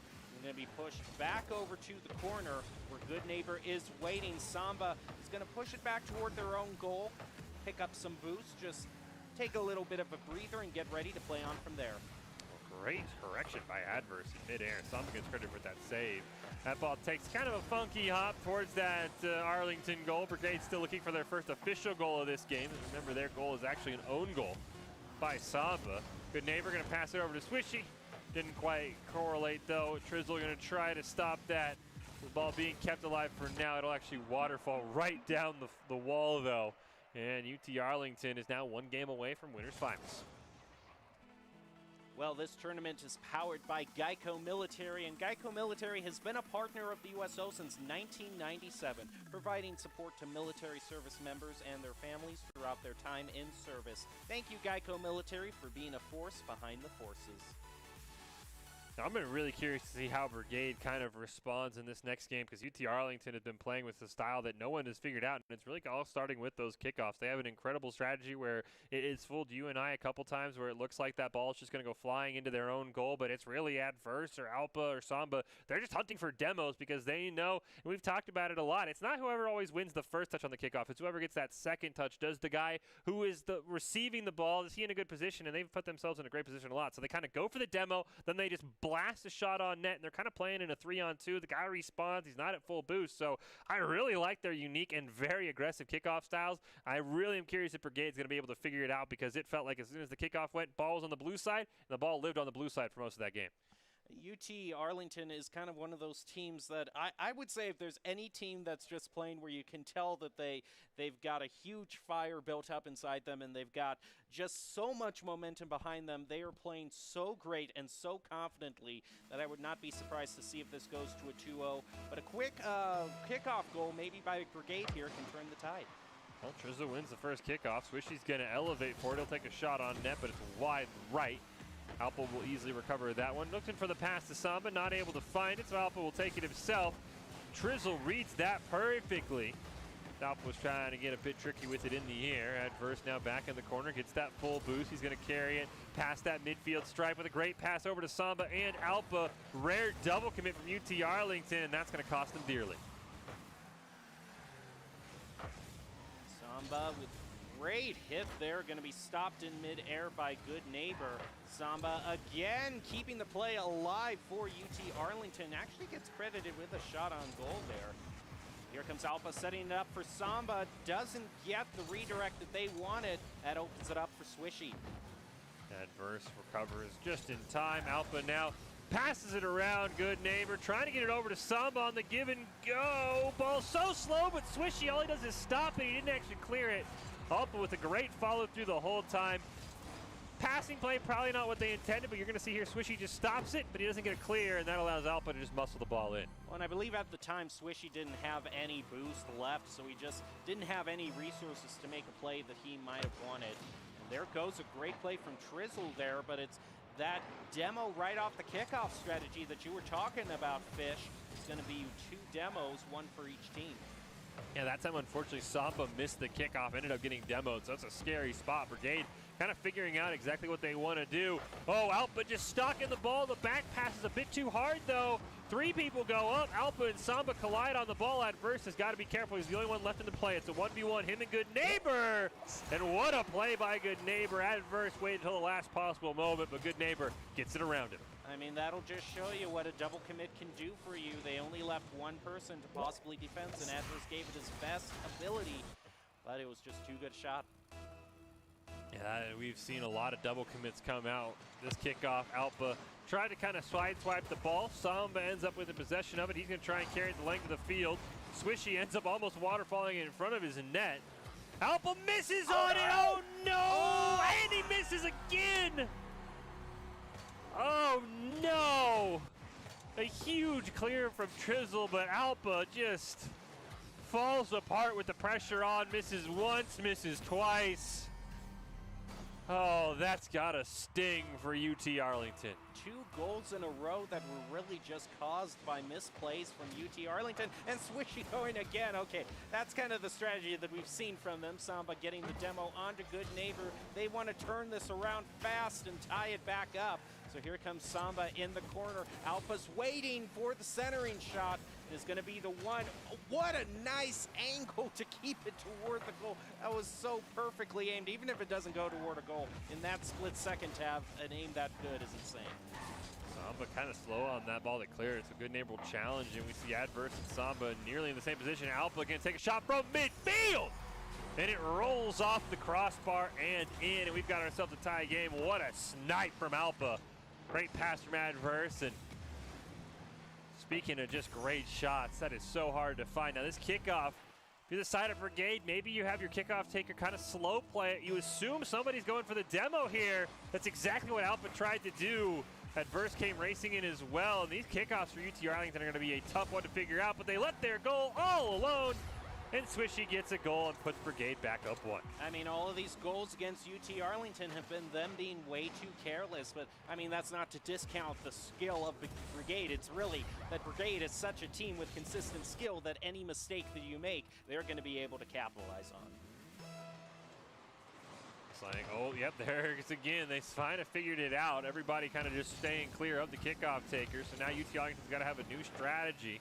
This ball has kind of been living on the orange side. Oh, Samba barely makes the save after a double miff on what would have been a great insurance goal for Brigade. Here comes Trizzle racing in. And UT Arlington's aggressive kickoffs have now officially cost them a 2-goal deficit, as that ball never left the orange side after the kickoff. It's a strategy that worked out well for them, but once Brigade has been able to be wise to their strategy and adjust, they have certainly been turning this match around. So we still have 2 minutes left, though. Still lots of time for UT Arlington to maybe tie it up and drive it to overtime. We'll have to see how this turns out. As Trizzle drives it up the field, taken away by Alpha. Gets demoed, unfortunately, for UT Arlington. Adverse just playing with the ball in the corner right now. He's trying to wait for a teammate. Samba's going to come in from midfield. He wants the double tap. Can he find it? No. But there's a follow-up, but a huge save from Trizzle. He gets demoed by Alpha, though, who was flying in.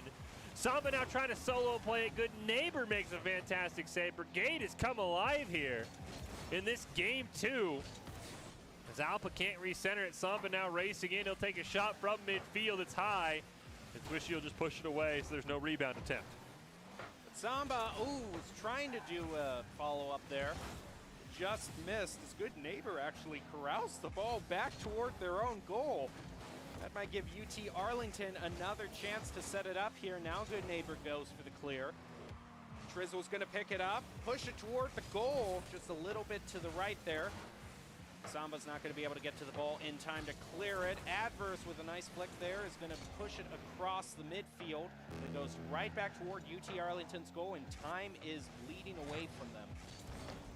Ooh, Alpha with a great chance here. He's going to pop it up for, I think he wanted to get that to Samba.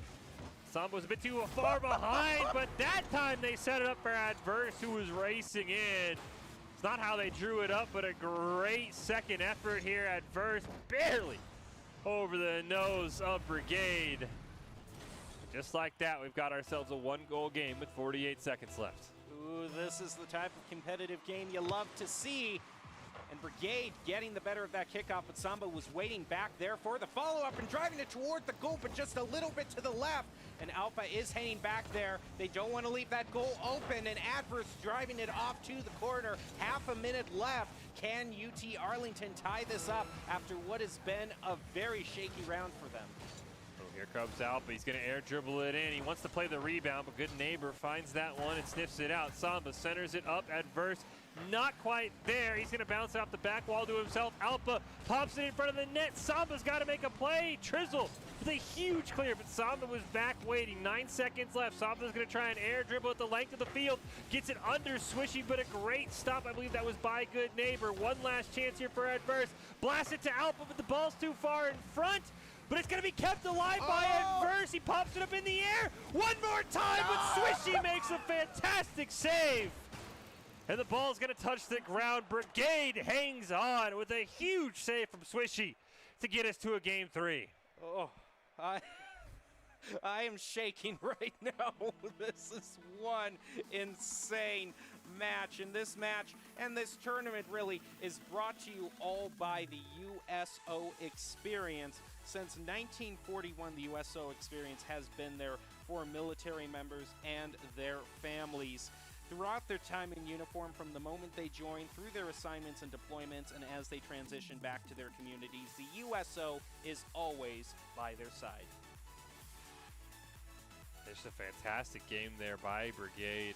You really have to, I mean, just admire their ability to come back. I mean, a lot of those goals, I mean, as we talked about, might be credited more to the aggressiveness of UT Arlington, especially those third and fourth goals. The fourth goal ended up being the game-winning goal. They went for that aggressive play and just could not get it done. We see here, as our standings are updated in live time, Stockton, PRNG, UT Arlington, Brigade. I believe those teams are all on the upper side of the bracket, so that is your semifinal. Does look like U.S. Army Esports and Fortnite Gods have also qualified on the second chance bracket side of things.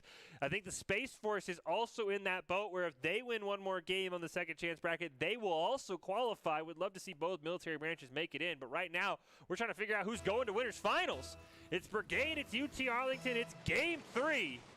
And here we go, normal kickoff, but Swishy wins that with ease. Gonna try for the follow-up, but Alpa's having none of that. Samba with a very unfortunate clear, centers it for Good Neighbor, who's got Brigade on the board first. Good Neighbor is just waiting back here to read that play, spots their opportunity, takes it away from UT Arlington, and gets the first goal, not even 30 seconds into the match. I'm curious how long UT Arlington is gonna go with this demo style of kickoffs, because they have not been routinely winning kickoffs once Brigade kind of figured out the strategy to counter it. You see that ball on the orange side. Good Neighbor will clear it away. Alpa with the challenge. Ball rolls right towards midfield where Adverse was waiting. Swishy's going to play it under him, but Samba will try to pick up that full boost in the corner. Now he'll turn it around, going to try and air dribble it, loses it, but Alpa pops it up in the air. Here's Samba, got Adverse near midfield, just needs to center it up. But unfortunately, the ball can't get there fast enough. Alpa will keep it on the orange, or on the blue side, though, until Trizzle looking for Swishy, who's cherry picking, going to find him, but they missed the pass exchange. Alpa is going to be setting it up for Samba, but Trizzle gets there just split seconds before Samba is able to get their shot on goal. But look at Alpa with the air dribble here to the upper left corner. That was almost perfectly aimed. Could have been a goal, but unfortunately for UT Arlington, they're going to have to wait just a little longer before they tie it up. Alpa's got Adverse near midfield. They wanted that pinch play there to kind of rocket the ball on net, but it didn't quite work out. Good Neighbor now trying to sneak it around Samba, not going to allow that as Trizzle plays it off the wall, pitches it to himself in the corner. Has a great chance here to center it up. Can Good Neighbor correct him midair? No. Samba also will be able to push it away from his net. He'll combine with Alpa to get it over to that blue side. Swishy immediately hits it right back, though Adverse got to realize that there's a play going on, but that rebound not quite fast enough for Trizzle to get his hands on. Samba with the nice clear. It's going to be left for Alpa to keep it going with the pass over to Adverse, who needs to center it up for Alpa, who's waiting and scores. It's a great goal by Alpa. Just the pressure never is let up by UT Arlington when they can get the ball on that side. Great job by Adverse, by the way. Instead of letting that ball waterfall down, he alters the ball flight. Good Neighbor and I think Trizzle both expected the waterfall there. Just a really good job by UT Arlington to tie this game up. Pretty standard kickoff for their sake. Samba just goes racing for the ball, but Brigade wins it cleanly once again. Alpa now in the corner, has a couple members he's got to get it around. Trizzle stuffs that one out. Samba barely stops. A great shot from Good Neighbor. Swishy wants one more attempt on it, but Samba going to pop it up in the air. He'll launch it down to that blue side. Now he's going to challenge Trizzle. It's a great pass over to Swishy. Trizzle looking for that give and go opportunity. They've got Good Neighbor there. They've got to retreat as UT Arlington's defense starting to be way too strong to figure out. Ooh, and look at that follow-up from Adverse. They played it right off of their own rebound. You can see Adverse plays it toward the goal, is still has the boost he needs to make the shot. That is some great control. UT Arlington building that lead, but both these teams are incredibly talented. Kick off another win for Trizzle and company. Brigade's gonna get a goal eventually off one of these kickoffs. It's just a matter of time. Swishy can't quite stop it. It's a one-on-one. Good Neighbor barely there in time. Alpa with the follow-up over to Adverse. And just like that, UT Arlington has a 2-goal lead with 2 minutes left. Well, UT Arlington is now roaring back to where they were. Trizzle unfortunately missing there. UT Arlington now finds themselves at a 2-goal lead, and we're a little bit over 2 minutes left in the match. That ball just going to get pinched right off to the side here. Swishy is going to be carrying that ball and looking to center it for good neighbor, but Samba is the one to clear it past the midfield goal. Trizzle is not going to be able to stop them. They have successfully cleared this ball and are now looking to score a goal. Ooh, Alpha with a great chance there. Swishy's going to stop it. 2 minutes left here. Plenty of time for Brigade. You said you only need about 30 seconds a goal. Adverse nearly made it a 3-goal lead, though. Samba's going to keep the pressure on, but Swishy makes a great save. Brigade's got to find a clear here, and they've got to set something up. They get the demo onto Adverse, but there's nobody back in time. Alpha bangs it in. And UT Arlington looks like they're headed to the winners finals with a 3-goal lead. That is great comeback for them. They were so shaky in the second game. Looked like they still might be shaky at the start of this one. They are showing that they definitely deserve that top seeding. The ball again going to be going over to the side, but Alpha was ready to play it there. Yeah, well. In any sort of goal here, I think you said earlier, Fish, that that fourth goal locked down their position to be able to make it through, but still with about 90 seconds, it's not unheard of for Brigade to score 3 goals, but I would definitely say a goal here would definitely seal it for them. Yeah, the other problem is Brigade's just spending way too much time on their own side. Even if this 4-1 scoreline holds, you've got to get a clear if you're Brigade. They just can't get one. They finally get a semblance of one. Samba misplays it. They've got to score right here, but Samba corrects in time. The tones for his mistake. Swishy nearly steals it away from Adverse. There's 1 minute left. Brigade's just simply running out of time. Good neighbor tries for a shot. Here comes Swishy. He needs to score right here, but a huge double save there. I think that was Adverse and Alpha both able to stop it. And back on the blue side, that ball goes with 40 seconds.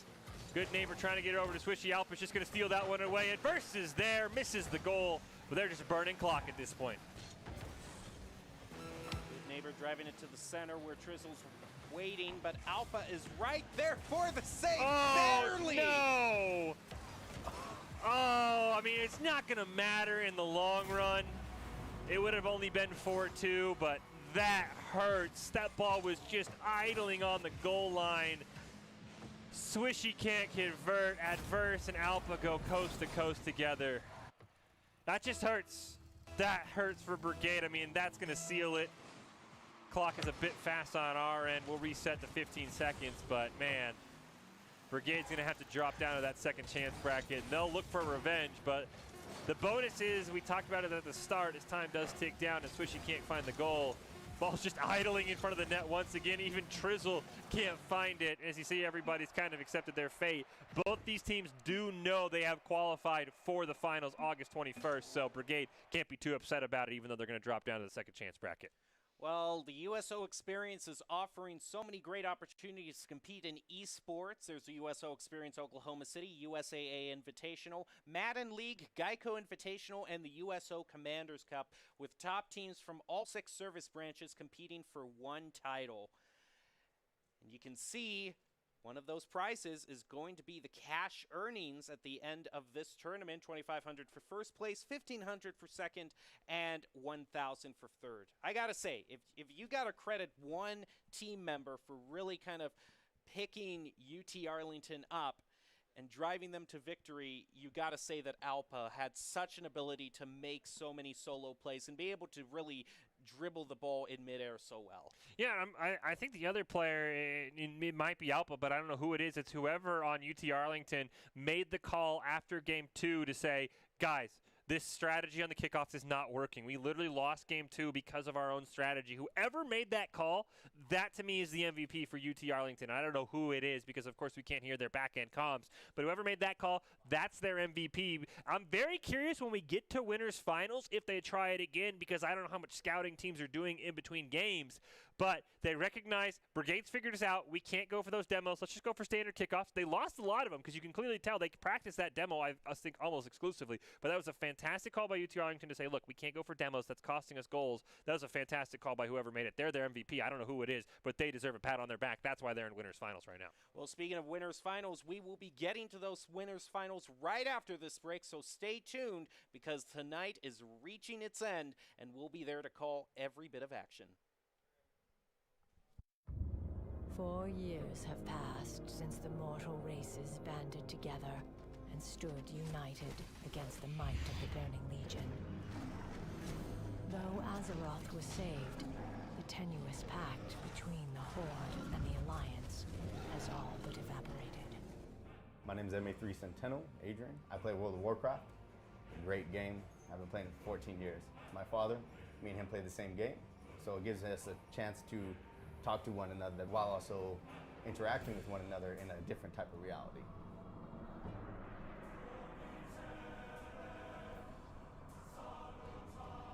I also play World of Warcraft. My younger brother plays. I do not play with either of my two parents, though my mother very often leans over my brother's shoulder and talks to me while him and I are playing. At the USO, they give us Wi-Fi, free Wi-Fi. The Wi-Fi connects us with our game systems, and our game systems allow us to see certain people or talk to certain people back home. Neither of us like phone calls.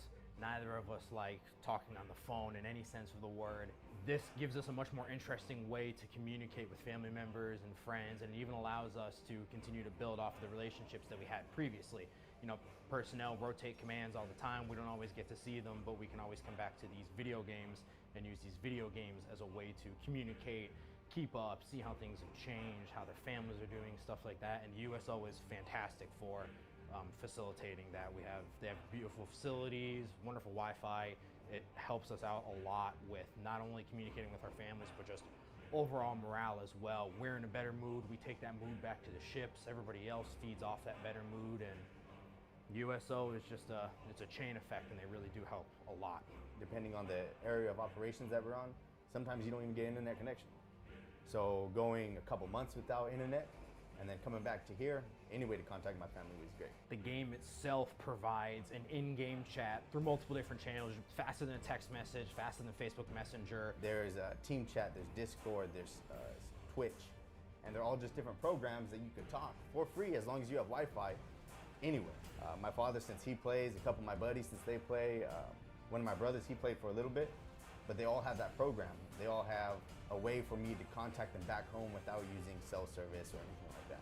And that's one way that I constantly keep in contact with all my family. If it's not video, then it's talking through a headset.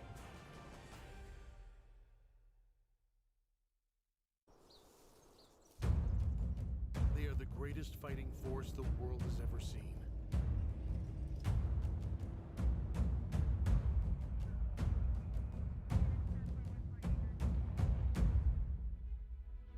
What does it take to strengthen our service members? What does it take to let them know that we stand behind them, wherever they are?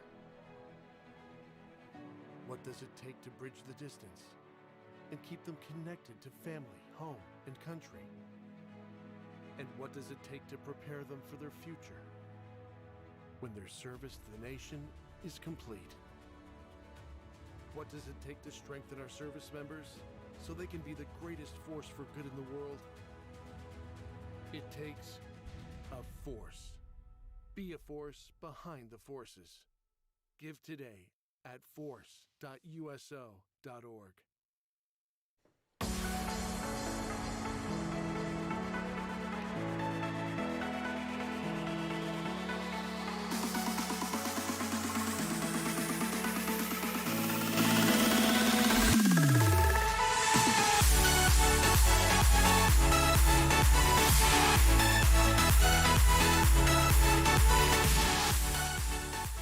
Welcome back to the Boise State Game Pans Esports Arena. We're here today for the USO Experience Oklahoma City Rocket League 3v3 tournament, the second day of qualifiers.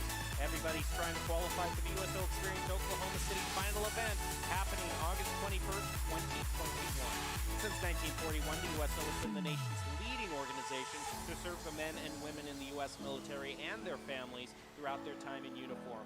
From the moment they join through their assignments and deployments, and as they transition back to civilian life, the USO is always by their side. I'm your host, Jacob Jem Palmer, joined by Michael Fish Fisher. And Fish, we've been following the winner's bracket, and we have finally made it to the finals of the winner's bracket.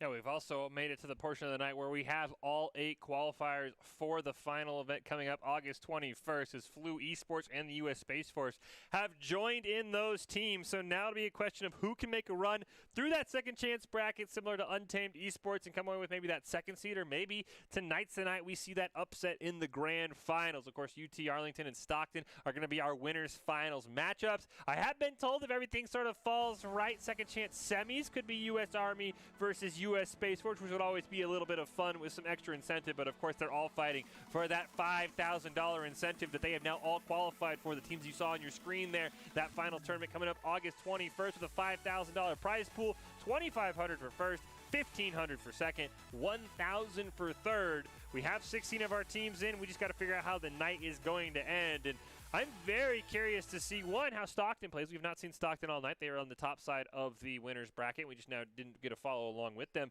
But how they maybe adapt to UT Arlington, I think really the biggest question has got to be, what does UT Arlington do in game 1 on the kickoffs? Do they go for that demo strat? Do they just kind of try and rein it back in and practice on their normal kickoffs? Because they were losing those consistently to Brigade. So I'm very curious how kickoffs go in game 1 for UT Arlington, and how fast, if they go for that demo approach, Jem, that Stockton's going to figure it out. Yeah, it really is a matter of being able to adapt, because I think that UT Arlington, that almost kind of lost them the last matches. You need to be able to adapt when your first plan doesn't really, when the other team figures out that strategy. You can't just keep doing the same thing, because they'll be able to play around, they'll be able to adapt, and when you're getting to this point in the bracket where the teams are at the top of their game, then you can't just keep doing the same thing over and over again. And speaking of the bracket, we are filling out the final bits of teams there to see who will be in the grand finals. I think, like you said, the winners finals. And like you said, it's going to be Stockton and UT Arlington who are going to be going in this next match. So very exciting. We can take a look at this bracket. UT Arlington won their last fight against Brigade, so they're going up against Stockton. And whoever wins this match will definitely be looking to be in one of those top seed positions for the finals. Yeah, whoever wins this will guarantee a top 2 seed, because they will make it to the grand finals, and they'll have to wait to see how the second chance bracket rolls out. But as we said, Stockton, PRNG, UT Arlington, and Brigade all guaranteed spots in those top 8 because of where they were making it in winners finals. But we see teams like Flu Esports, who was right there. They lost to Stockton. They made it back in. The U.S. Army, who lost to UT Arlington, they made it back in. Fortnite Gods, who lost to Brigade, they made it back in. So a majority of these teams who made it to top 8 on the winners side ended up in our overall top 8. I think the only one that didn't was replaced by U.S. Space Force. So we have our top 8 all fleshed out. We're going to wrap up our top side of the bracket with our winners finals here, and then we'll jump down to the second chance bracket to kind of see who is going to make it back to grand finals and get a shot at one of these 2 teams. Well, at this point, when you're in the winners finals, you need as much help as you can get. And you're not just getting help from one doc, you're getting help from 2 docs here in Doc's Keys to the Game in Rocket League. And that's not to let the other team have multiple attempts. Clear the ball at angles, steal boost, and bump and demo to disrupt the other teams. Doc's Keys to the Game brought to you by Pratt & Whitney, which has been a supporter of USO since 2004. Thank you to Pratt & Whitney to being one of the great forces behind our forces. And that's going to do it for Doc's Keys to the Game. Before we get to the winners finals, UT Arlington is going to see if they can end this night out on a great victory, especially after they had such a tough match last time. Yeah, I'm very curious to see what Stockton's going to put up, and I think that the 5th key, which we talked about, is just the kickoffs. How is it going to go? Are Stockton going to be ready for what UT Arlington wants to do? And then, of course, the winner gets a little bit of a break, because we've already kicked this one off, so we did not get to see the first kickoff, so we'll have to wait to see on that one. We see just about 20 seconds into this match, Sabretooth is going to be trying to get some side control along with Mitty. Of course, this is the first that we have seen of Stockton, which is in the blue currently. I'm going to go out on a limb. I do not think this is the finals. because none of those names are from UT Arlington. It looked like they were maybe saying whoever scored first determined what color they are. We'll have to kind of figure out what that was. But yeah, that was. I was going to say that is not the play that I expect. Very casual. Yeah, that seemed casual. You can see the chat was going crazy in the top left. I thought I saw one of the players say, "If blue scores, then we'll be blue." So I guess they were maybe debating who was going to be what color. But very curious to see really what Stockton has in store. We've seen, I think now this will be the third straight game we've seen UT Arlington. So we kind of know exactly what they want to do. They want to get something cheesy off the kickoff. They want to have Alpa and Adverse kind of go crazy with either the solo player the team plays, and Samba's going to be that backline defense who's going to be pretty solid rotationally, and we know that they can also be prone to making a little bit of aggressive mistakes and costing themselves a few goals here and there. So if Stockton just plays a solid game, maybe even if they've been able to scout out that kickoff strat, they can steal a game one if they figure out how to deal with that kickoff strat quickly, because it took Brigade all of game one, and then they sort of slowly figured out how to take care of it. So that's the biggest thing, like we keep talking about, is how those kickoffs go. Really going to be curious to see how that first one goes, because I love seeing it. It's hilarious because I'm like, oh, that's an awful strategy, but I like they kind of wing out. They all are racing downfield. It almost looks like a pass play in the NFL where you're just setting up just a deep lob and hoping somebody comes up with it. It's a very unique strategy, but it obviously has some very significant flaws when the other team figures it out. Well, and unfortunately, one of the other things that the teams are going to have to shake off is that I didn't know we'd be seeing so many own goals tonight, but we have seen kind of a couple circumstances where the angle just hasn't been right. One team member's trying to clear the ball to the other side of the field, and they accidentally hit it into their own goal. So really kind of those little speed bumps in the road can really test a team's mental fortitude to stay in the game, stay focused, and not keep looking to the past or any mistakes that might have happened. Because that's one of the things that really is kind of underrated that we can't fully see here on the desk. It's what's going on in the team's minds and how are they staying focused. Yeah, I will say the one thing with own goals in Rocket League is the game moves so fast. There's a reason that Rocket League doesn't really denote when it is an own goal, because most of the time, for a majority, we've seen own goals are basically just somebody's flying in, they have an impossible angle. If they're not there, the ball's going in the back of the net anyway. We have seen some very strange ones where guys are coming back and the ball ends up where they don't expect, but I think you're right. It does really depend on how they sort of, reset their mental focus. But like I said, I think players at this level, you're so used, you probably scored on yourself. I mean, I would assume tens of times, maybe even hundreds of times in solo queue, depending how much you played, because it's just such a fast game. It's so hard to always be like, oh man, I can't hit at that angle. I'm already flying in with full boost. So I'm sure these players are used to it. The bigger thing is just got to be, as you said, Jim, you've got to correct your mental. You've got to basically say, look, you know what, that one happens. We'll get them back on the next one. We'll get it on this kickoff. So it definitely is imperative that the team, like I said, we talk about in-game leaders, the IGL, a lot of the times in games like Valorant or Call of Duty or stuff like that. But it's very important in games like this, in games like Rocket League. Somebody's got to be that guy that says, all right, boys, it's okay. We're down 2 goals. We still got 3 minutes. We can easily make this deficit up. All we got to do is start with one big clear and go from there. So I don't know who the IGL is for both these teams. There's got to be somebody who takes charge when they're losing. Those guys have a lot of pressure on them in winners finals. Well, overall, it has been a night of redemption for a whole lot of teams. Just kind of one of the pluses of the rules of this overall tournament being double elimination. And I just wanted to kind of dive a little in deeper into one of Doc's keys to the game, which is talking about clearing the ball specifically at angles. Tell us on, because to the casual layperson, you just want to clear the ball to the other side of the field, but what are some of the advantages of clearing at angles? Well, I think the biggest thing is you got to make sure, as you said, if you just clear it straight down the field, the other team's usually going to be there, as these players are talented enough to just kind of be sitting near that midfield stripe. So it does look like, well, we were about to get started and then unfortunately had a couple of disconnects there, so we should get going very soon here. So, I mean, I think as you mentioned, it's got to be clearing the ball at angles because the other team's going to be waiting at that midfield stripe. They're kind of going to be predicting where you're going to hit the ball. So you usually got to combine it with a pass play, set up somebody else to hit it downfield. If you just boot the ball down, it's almost like icing in hockey. The other team's going to beat you there anyway, and just clearing it to buy yourself 5 seconds can be nice to get some boost, but in the long run, you're going to lose the game if you get 2 shots clear, 2 more shots against you clear. So that's why the biggest thing for clearing the ball at angles has got to be it allows you to set up an offensive possession, not just buy some time. I appreciate you making some references to traditional sports because that's how you bring all generations into this game, you know. Yes. You just say, when you're talking about boost management and all these demos and, oh, they got a bicycle, they're like, what? But then you say, oh, it's like icing in hockey. They're like, oh, okay. Well, I luckily get for us, Rocket League is very much like soccer. Yes. So, you know, we don't have to worry about that too much. But we do get to see some of our replays here from UT Arlington, who we followed for the last two rounds. And I think the biggest one here has just been the play of Alpa and Adverse. They combine for some fantastic goals, and they are dangerous all over the field. You see, that one's from behind the midfield line from Alpa. You've got to be wary of this team no matter what, because they can do some absolutely crazy things. Yeah, the mid-air play has been insane, and you can see Adverse there with their ability to do these solo plays and just be able to redirect the ball themselves and play off of their rebounds of the backboard is just really kind of insane. And so many of these goals have been saved at the last second.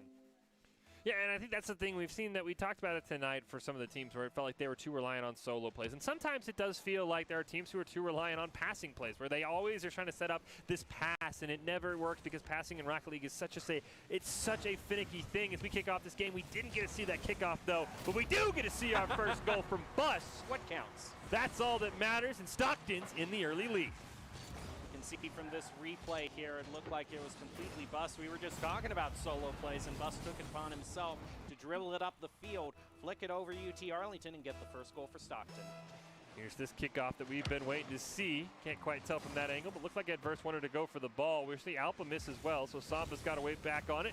He'll clear it away for Top Cheese. Pass over to Adverse, but Bus is going to dunk it over him. Alpa, though, gets control. Can't even get it around Dark, though. This Stockton team just playing with an extra gear right now. Dark off the top wall, looking to drop it down to Top Cheese, but Samba is there and just clears it away. UT Arlington hasn't gotten out of the woods yet, though. Bus going to air dribble it in. Top Cheese looking for the rebound. Once again, Samba with a fantastic save. Now Dark Cheese centers it to Dark, but Alpa's just going to dunk it away from him. Now it's a one-on-one with him and Bus. He'll drop it up in front of the net. Here comes Adverse, but he can't quite get there in time. Now Top Cheese is going to try to push it over, pop it off the roof, and gets the goal all by himself. It's a great goal here from Top Cheese. Just dribbles at the length of the field. Samba retreating. Has to play a 2-on-1. I think expected that pass to Bus. He tried to maybe run Top Cheese out of room. Just a great play by Top Cheese. And Stockton already up 2-0 here early on.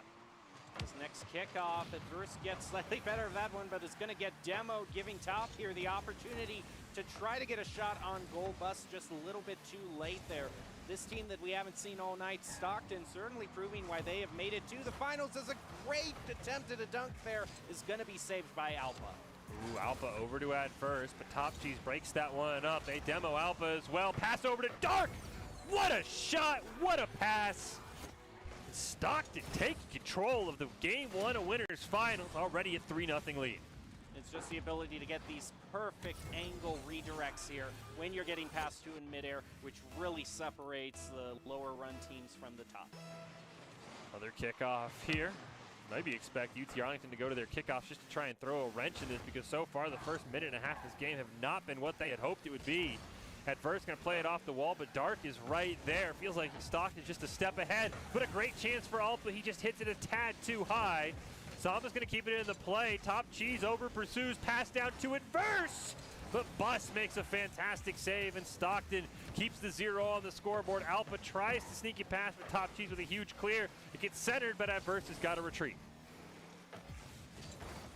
Ooh, and Adverse unable to get the clear. It had went wide over his head there. Both of them missed that 50-50 there. That is going to leave the ball wide open for Samba to center it, and Alpa was trying to just sneak it in there past the left post, but wasn't quite able to squeeze it in. Bus with a great pass down to Top Cheese. Not going to be able to get there until he rolls up the wall. He'll hit it down for Bus, but a huge clear. Now Dark's got to retreat. Alpa racing to the ball. Dark's going to get there in time, but he can't get the ball out of his own goal. Alpa gets credit. That's the own goal we talked about, but again, if Dark doesn't make that play, it rolls in anyway, so you really can't blame him for that. Yeah, he was already crossing the midfield stripe there and hadn't have any time. He tried to flip back there and go in reverse, but he had just committed too far upfield, and they were able to score on that goal. As Samba is able to take this kickoff, drive it to the corners, now centering up for Alpa, who finds the goal. great comeback here for UT Arlington as Samba sets it up perfectly. We talked mainly about Alpa and Adverse doing this offensively, but Samba coming alive here when his team needs him. And just like that, it's gone from 3-0 to 3-2.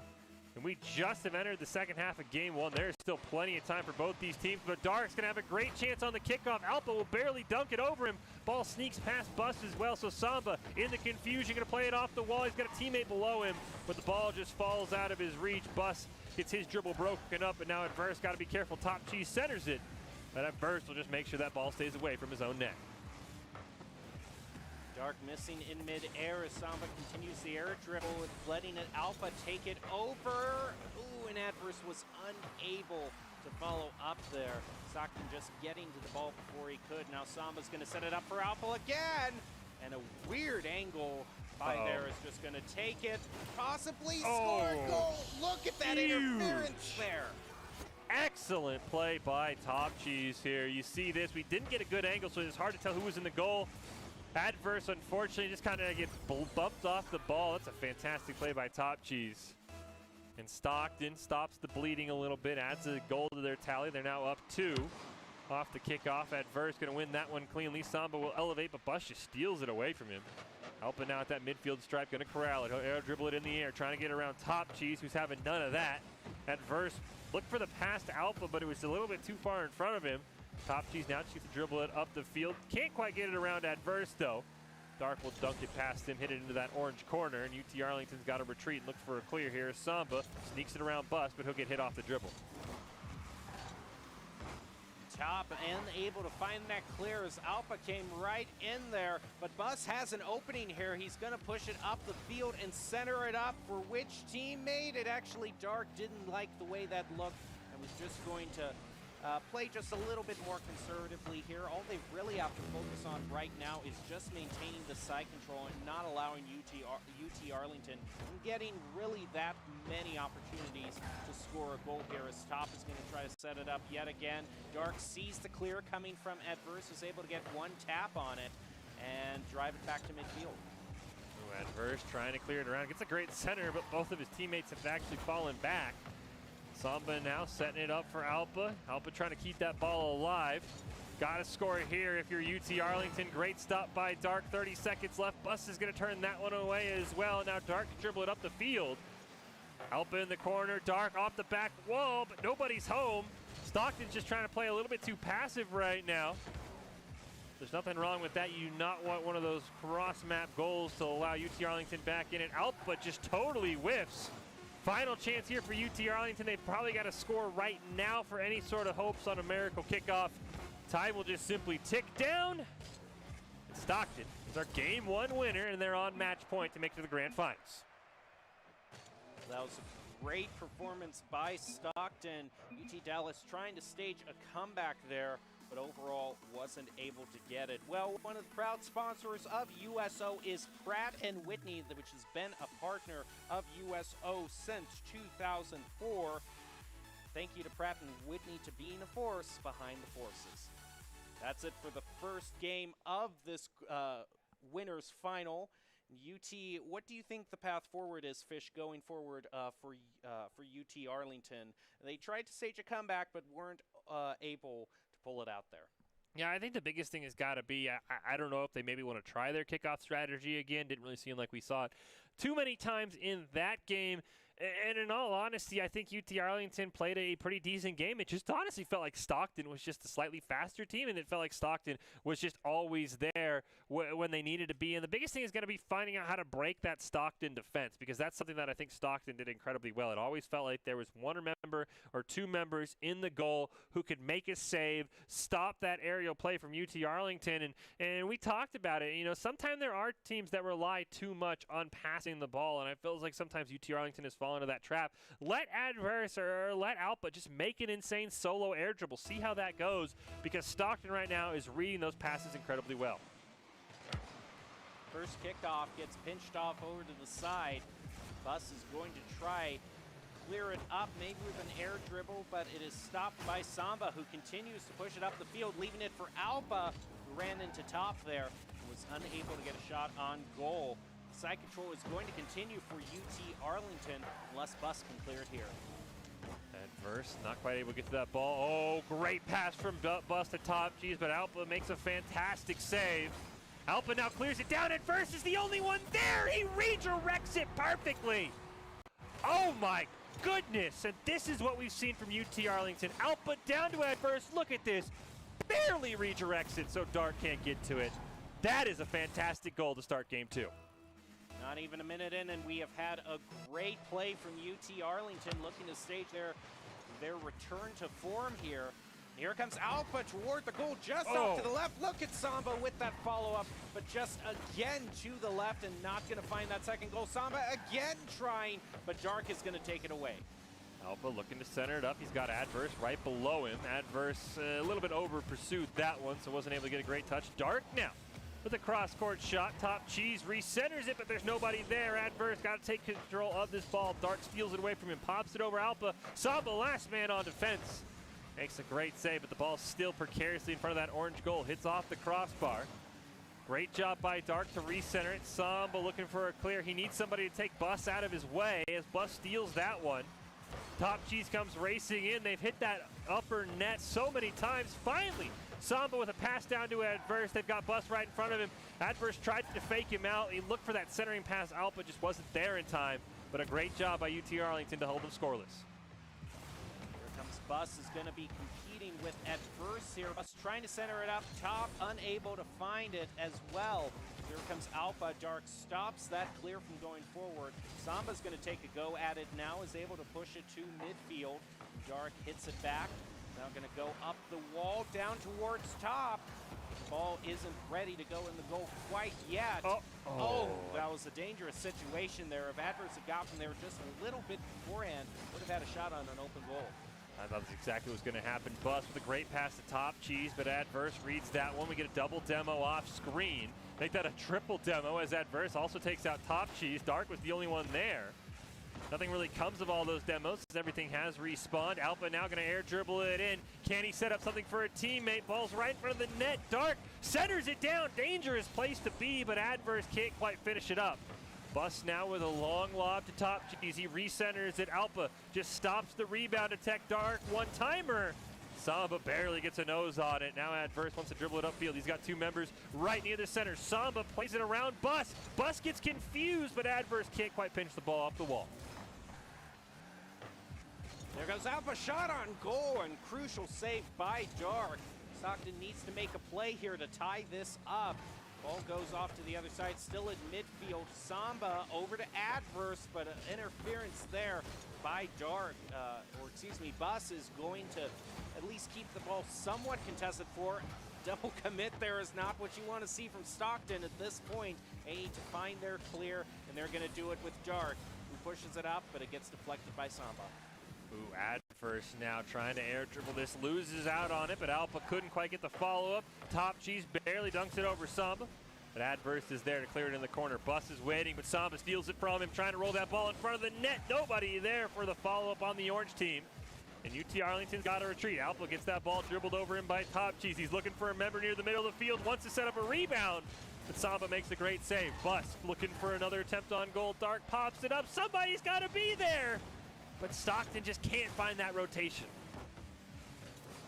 Ooh, and there goes Dark there, keeping the side control for Stockton. But now it's going to be Bus who has to try to get it back with a clear. He's going to be credited with a save toward the goal, and there goes Alpha getting the second goal for UT Arlington. That's what I wanted to see from UT Arlington. Get this solo play. He could have tried to pass to Samba, but instead he takes a fantastic shot. I think Samba ended up hitting somebody out of the way. We didn't get to see it from that angle. But that is huge. A 2-goal lead with a minute feels so much more comfortable. This kickoff is huge. Adverse wins it cleanly. But I think Bus was just barely able to stop that from being a third goal. There's a huge demo onto Alpha. Bus can maybe set something up for his team. Top Cheese shot turned away. They've got to go retreating. Dark with the back pass. Bus wasn't ready for it, though. Now he steals it past Alpha. Top Cheese in the corner. He's got Adverse with him. They set up Bus, but Alpha comes in clutch with a huge clear. Dark, one more attempt. Samba makes a fantastic save. Alpha just bumps Top Cheese out of the way. Adverse does the same thing, and there's 30 seconds left, Jem. And I think Stockton's running out of time, but Bus hits it in! As I almost called their fate, Bus keeps them alive. Wow, look at that incredible pass to Dark and then back to Bus. That is such great coordination, giving Stockton another chance here to end this series here and now. But can they get a goal off of the kickoff here? Look at Top with that great cheat there. But is it going to turn into a goal? Bus there toward the goal again. Adverse misses, and the ball's off to the corner. Can they get a center and a follow-up from Top? Ooh, great defense there from Samba, but Stockton is definitely trying to get their goal. Oh, at first, he just wants to clear it there in kill clock mode. Stockton's going to get one more chance. Top Cheese off the roof. It's stopped by Alpha. Racing for the ball. That didn't hit the ground. What a chance here for Bus. Off the back wall. He's got to set up the double tap for a teammate. Dark hits it in. No way! That ball is almost in the back of the net. How is that not a goal? I have not seen anything like that in Rocket League. Oh my gosh. Controllers have to be flying at the houses of the Stockton players. One more second and that ball is in and we're in overtime. Oh, well, I think the teams need to take a breather and calm down a bit, and during the time when these teams need to gather themselves, I think it's a great opportunity to remind everyone that the USO Experience is offering so many great opportunities to compete in esports. The USO Experience Oklahoma City, USAA Invitational, Madden League, GEICO Invitational, and the USO Commanders Cup. Top teams from all 6 service branches are going to be competing for one title. You can get more information at battlefy.com/the-USO. That is an absolutely insane way to get us to game 3. Of course, we don't know what would have happened in overtime. That wasn't the game-winning goal. But my goodness. In the last 30 seconds, Stockton made it competitive. Stockton absolutely tried their hardest. I've never seen anything like that in Rocket League. That ball, there is maybe like 1/16 of that ball, if not less, that was in the goal. But these players have got to regroup. They've got to recover. It's game 3. Somebody's going to grand finals. Somebody's dropping to the second chance bracket. Can Stockton recover? We get a double demo off screen. And a huge save there by Samba. He's been a force defensively for UT Arlington. He's got to do it for 5 more minutes as Alpha centers it up. Here comes Adverse in the corner. He's going to bail out on the ball. Great read there. Bumps Bus out of the way, but doesn't have a teammate as Adverse is basically 1v3. And now back toward midfield. Both Alpha and Bus went after that one. Alpha getting the better of that contest. Now Dark is going to pass it off to the side. There are 2 members of UT Arlington waiting there. They drive it off to the other side of the field. Top with a great clear there. But is there going to be the follow-up? Bus has to come in and defend the goal. Is able to take it away from UT Arlington and stop a goal from being scored. We are 1 minute into this match. No goals being scored yet, but still very competitive. Ooh, Bus trying to set something up for a teammate here. He just gets blasted out of the way. Top Cheese now sneaks it past Alpha. Samba with a great read. I thought he was going to hit that in on his own net. Dark can't quite get to the ball, but he gets it over to Top Cheese, who takes a shot, and he gets the first goal of game 3. That is a great play right there. I hope he redirected Samba into that ball. As I say, it didn't have a blue trail, so I knew Dark didn't hit it. That is a 300 IQ play. And that's what you're going to have to do in the finals here, and especially when we get to grand finals. These teams are duking it out. It's almost sad this is just the best of 3, Gem, because this is a fantastic series. Yeah, it is. It is insane how evenly matched these 2 teams are. And right now, Dark is going to try to get another goal. Here comes Bus, unable to play around Adverse. Right now, UT Arlington is struggling a little for boost there, but now that great play is going to give them some time. They'll back up on boost and resources. And here comes Bus, just a bit too high, is going to get a demo onto Adverse. Top gets the demo. Dark flies past the ball, so it's up to Bus to keep the side control on the side of Stockton. Just a little dump off there from Alpha. Top Cheese looking for the pass, barely dumps it over Samba. Bus waiting there, looking for a play off back net. Top Cheese shot turned away by Alpha. Bus goes retreating. Now it's Dark's turn in the corner. We get a demo onto Top Cheese off screen. That should be enough for UT Arlington to clear, but it's a sloppy pass. Bus with a great play near midfield. Nearly banks it in himself, but Top Cheese misses. Dark got to try and stop Adverse. He dribbles it around 1. Dark will challenge him. Now Samba's going to go length of the field, dribble it up on the wall. Can't sneak it past Bus, though. That Verse got to make a great save. Ooh, Top G's dangerous spot to be Dark. Gets demo, but not ball. So we're still in a one-on-one. Samba wants to set it up for Alpa near midfield. Bus and Alpa miss on it, though. Here's that Verse's turn. He's going to try and carry this one past Top G's. Top G's going to deny. Bus unable to find the clear there as Samba stops at midfield. Dark is going to drive it up, runs right into Adver, who goes for the shot on goal. Safe from Top Cheese there. It's only one goal for Stockton thus far. Tried to make it two there, and look out for Dark, but it's just off to the right, and they're not going to get to a two-goal lead quite yet. They're keeping the pressure on, though. Bus tries to drop it in. He had the follow-up, but it's cleared away by Samba. Another chance here right in front of the net. No one in rotation. Oh, that was almost a great pass to Adverse, but they got to get back quickly. Samba makes a great save. Here comes Dark, but another great save. Bus's shot turned away. 3 shots, 3 saves. And UT Arlington staying alive with 90 seconds left. Dark going to retreat. He back passes it to Top Cheese. He's going to aerial dribble it, try and set it up for a teammate, but Adverse is there. Dark dunks it right over him. Alpa looking for a clear, not able to find it, but Top Cheese can't quite get the hit he wants. Adverse takes a shot, but he barely gets challenged. Samba's going to retreat. Here comes Dark. Takes a shot on the net off the crossbar. My goodness. Look at the shots on goal differential, though, right now. I'm counting. Oh, look at that. Huge demo onto Samba. He got caught going for boost. Yep, right there. Bus sees his target, leaves it wide open there for Stockton. But again, look at the shots on goal there. Only 1 shot on goal for UT Arlington. Everything else has been just saves. So it has been Stockton all this round that has been taking the initiative and being on attack.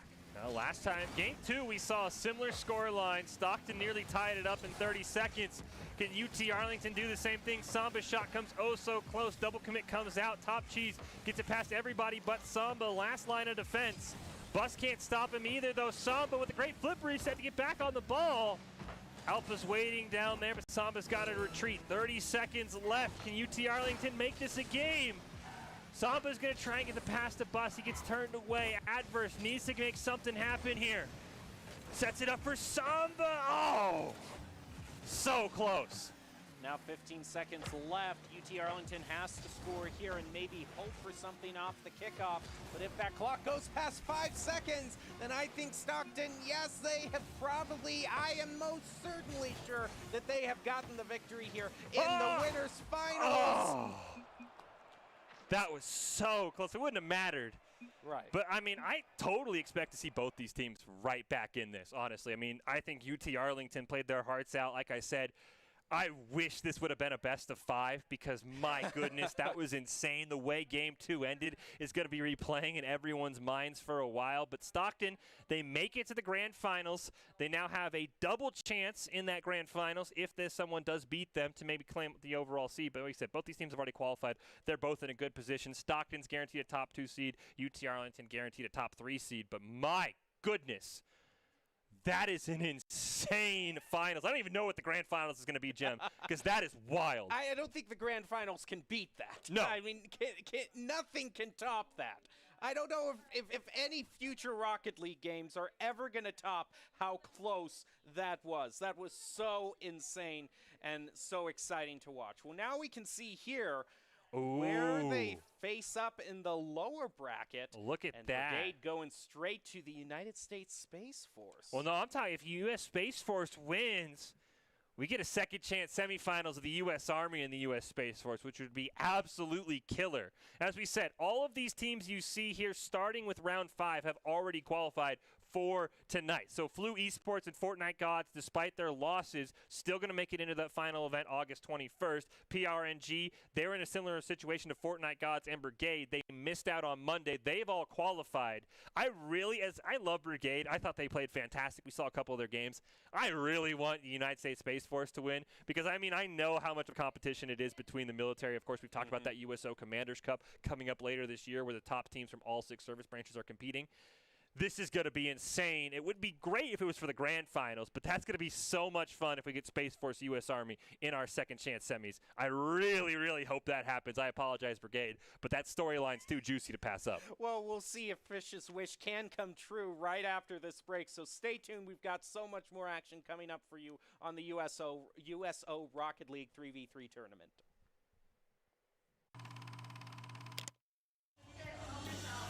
I wanted to go on the USO tour here in Alaska because I've actually never been to Alaska, but more importantly, I've never done a USO tour before, and this was an opportunity that I just couldn't pass up. I told everybody on my team I really want to dedicate some time, visit some people and thank them in person, and we just, threw this together, and everybody was very accommodating and made it happen. Here at Allison, it's just been a very warm welcome. I mean, not weather-wise, but people-wise, it's been incredible. Just getting to explore the grounds. I got to see some jets, which were absolutely breathtaking. Just being able to say thank you to the men and women who serve our country in person has just been so incredible. Ladies and gentlemen, let me hear y'all fired up and shouting for Miss Cassidy Cook. So I want to thank you guys for having me. This has been incredible. I want to come back. I definitely want to see more of it. I feel like I got to see as much as possible in one day, but this place is massive. So I would love to come back and see more.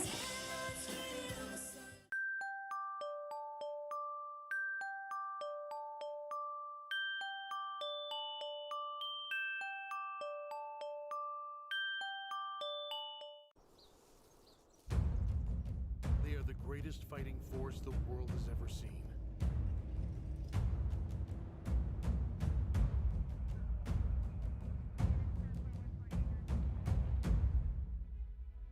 But what does it take to strengthen our service members?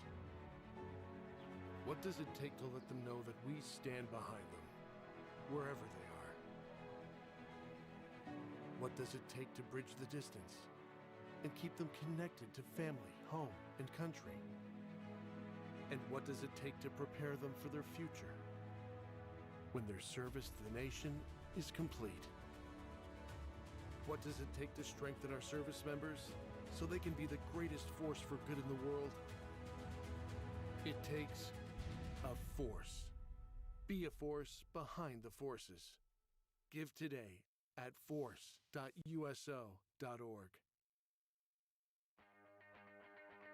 It's nice to be able to come to the USO and have all this, lounge kind of atmosphere provided for you. We were playing Call of Duty on the zombie mode, basically getting to run our own little zombie apocalypse teams. Good place to kind of blow off some steam, a way to kind of feel like you're back at home while you're away. We enjoy all different sorts of types of games, first-person shooters especially, because it kind of relates to what we do. You get to the video games, dudes are still communicating, trying to make sure somebody's covering every avenue, and it ends up being probably a little bit more technical than your average gamer. USOs over here are great because they're a great opportunity to get Wi-Fi, get some connection back home. Everything is really great about the USO. I like movies a lot, and they always have movies. They have like pool and darts.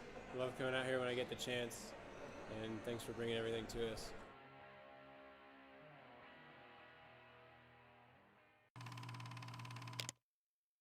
The reason I continue to work with the USO and coming back is for the same reason that the USO keeps doing what they do. It's because we have men and women that are serving. As long as they allow me to be a part of it, and as long as I'm physically able, I'm going to give it everything I can. I've had such a blessed career in the music industry, and that career came after my military career. So I feel like I have this personal relationship, not only as a soldier, but as a civilian. And I want to continue to utilize that relationship to hopefully entertain and communicate with these people that are serving in our armed forces in such a way that they never forget that our country truly does care for them and their service.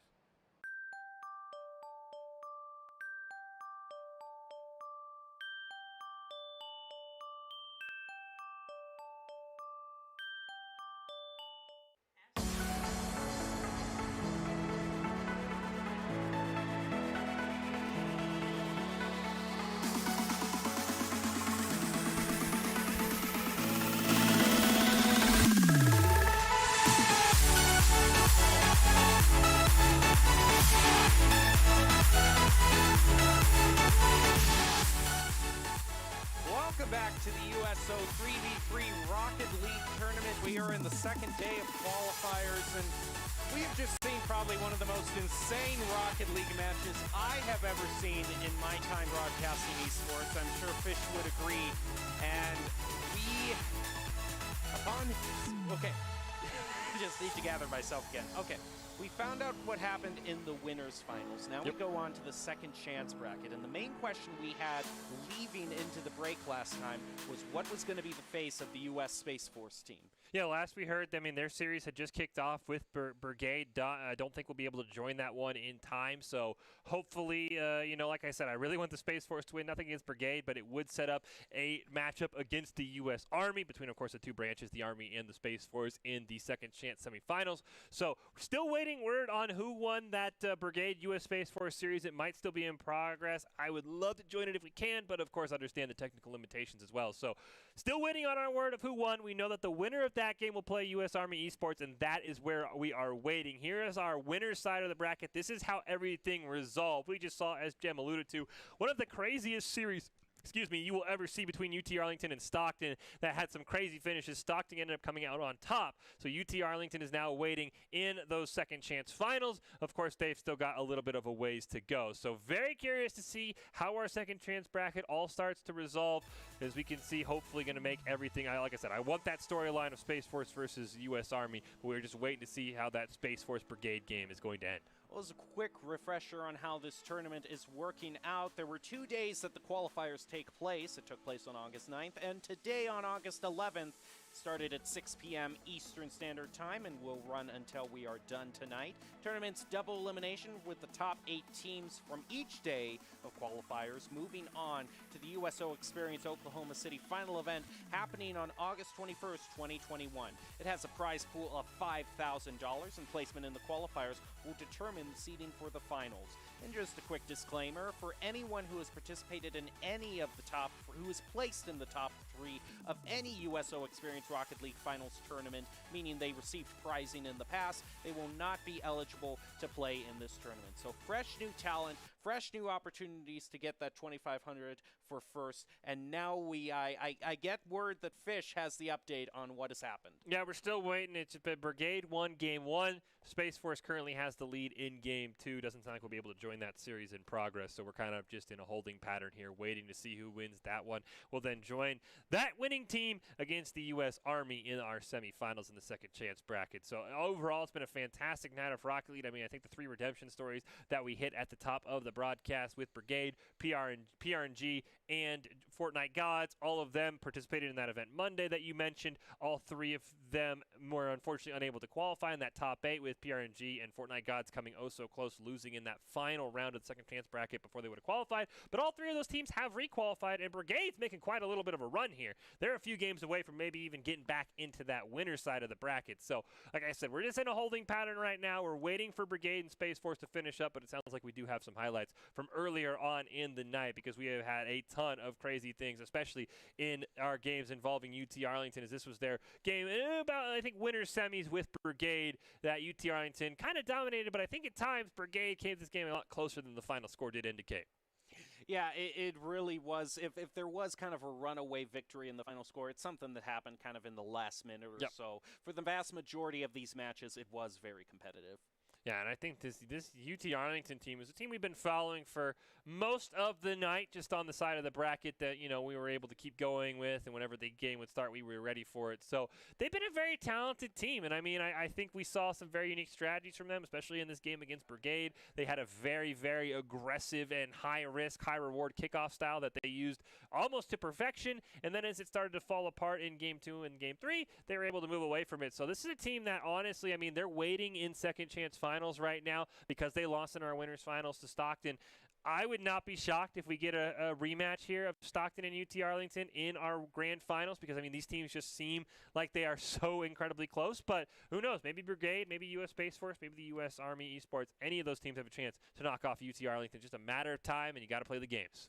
Since we're looking at replays, though, I don't know if production, since we're just kind of killing time here before the next match, we get to the second chance finals. Actually, will be. We're just waiting on the to see how Space Force's matches go. But if we could bring up that replay clip of that incredibly close moment toward the goal, that'd be fine. Doesn't have to happen, but it would be a fun thing just to revisit in between the games here. But overall, what would be your main advice for U.S. Army, who's kind of waiting right now to see how this turns out? As we can see here, I believe we're going to see how close this goal was. Now this is against Brigade, so we'll hopefully this will like they're looking for it. I think for the U.S. Army, the one thing that's got to be is we saw them in our first match of the night. They won their first game, and then they were knocked down into that second chance bracket. And it really just feels like they've got to come up with a more consistent offensive style. I felt like Ethan was doing a lot of things for that team offensively when we saw them. He was making all of these incredible solo plays. He didn't really have that backup from his teammates in BRDB and Nushu that he really needed. So I would love to see, and maybe they've grown with this, is having BRBD and Nushu be the ones who maybe are combining for that offensive pressure, and Ethan maybe sneaks in, or maybe Ethan's waiting at that midfield stripe and makes a great play. But that's the one thing that really impressed me, that the U.S. Army was able to rally and make it into the second chance semifinals where they await the winner of the U.S. Space Force and Brigade. Is it felt one-dimensional on offense, but they've clearly made it work so far. They've won 2 or 3 games in those second chance brackets.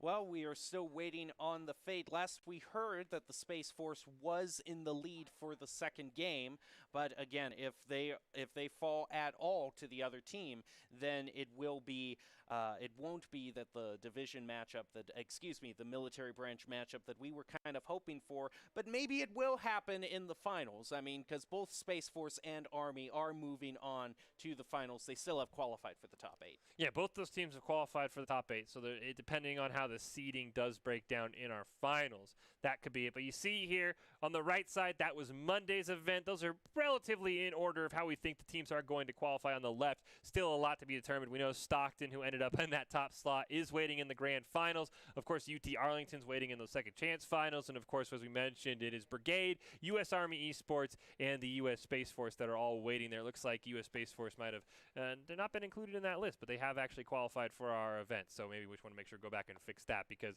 they are still alive in those second chance brackets. So Brigade, U.S. Army, for UT Arlington, and the U.S. Space Force all alive in that second chance, waiting to see who comes out and who gives Stockton a chance, and maybe we get some kind of reset, as it does look like this game is going absolutely insane. It is overtime in Game 2 between Brigade and the U.S. Space Force. It is 5-5, which is absolutely unheard of in Rocket League most of the time. In Game 2, we have gotten word if U.S. Space Force wins, we will join Game 3 in progress. Okay, that's good. So that will be a ton of fun. If not, of course, Brigade would advance. They would play U.S. Army, and we will have the full coverage of that game. So we're waiting on overtime to end between Brigade and U.S. Space Force in Game 2. We'll either find the conclusion of that series and take it live, or we'll grab Brigade and the U.S. Army in the second chance semifinals. We're waiting for everything to resolve.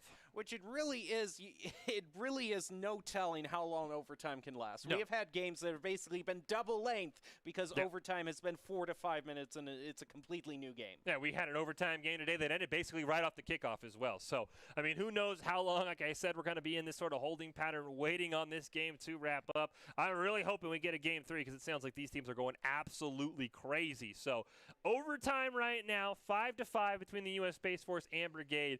If U.S. Space Force wins, they'll force a Game 3. We'll go to that game live. If Brigade wins, we'll probably give them maybe a minute or so, catch their breath, because they're playing their minds out right now, and then we'll go to that second chance semifinals against the U.S. Army. So, like I said, we're basically just in a holding pattern right now, letting these guys figure everything out. Great job here as well by the tournament organizers, making sure everybody's still showing up, making sure everybody's ready to go. So, cannot wait to see. And I just have heard the update that it was Brigade who won, so Space Force is just going to have to wait for a little longer to be in the finals. Actually do see kind of on the corrected qualifier list, Space Force is just managing to barely squeeze into the finals in the 8th place. They should be a little bit better than 8th. I mean, we'll have to kind of see how the final seeds came out, because they did win their round 5 games. So, of course, the seeds are all sort of, guessed by us at the moment, but Brigade better be ready to go. We've already seen this matchup, Brigade and the U.S. Army. Brigade won the first one.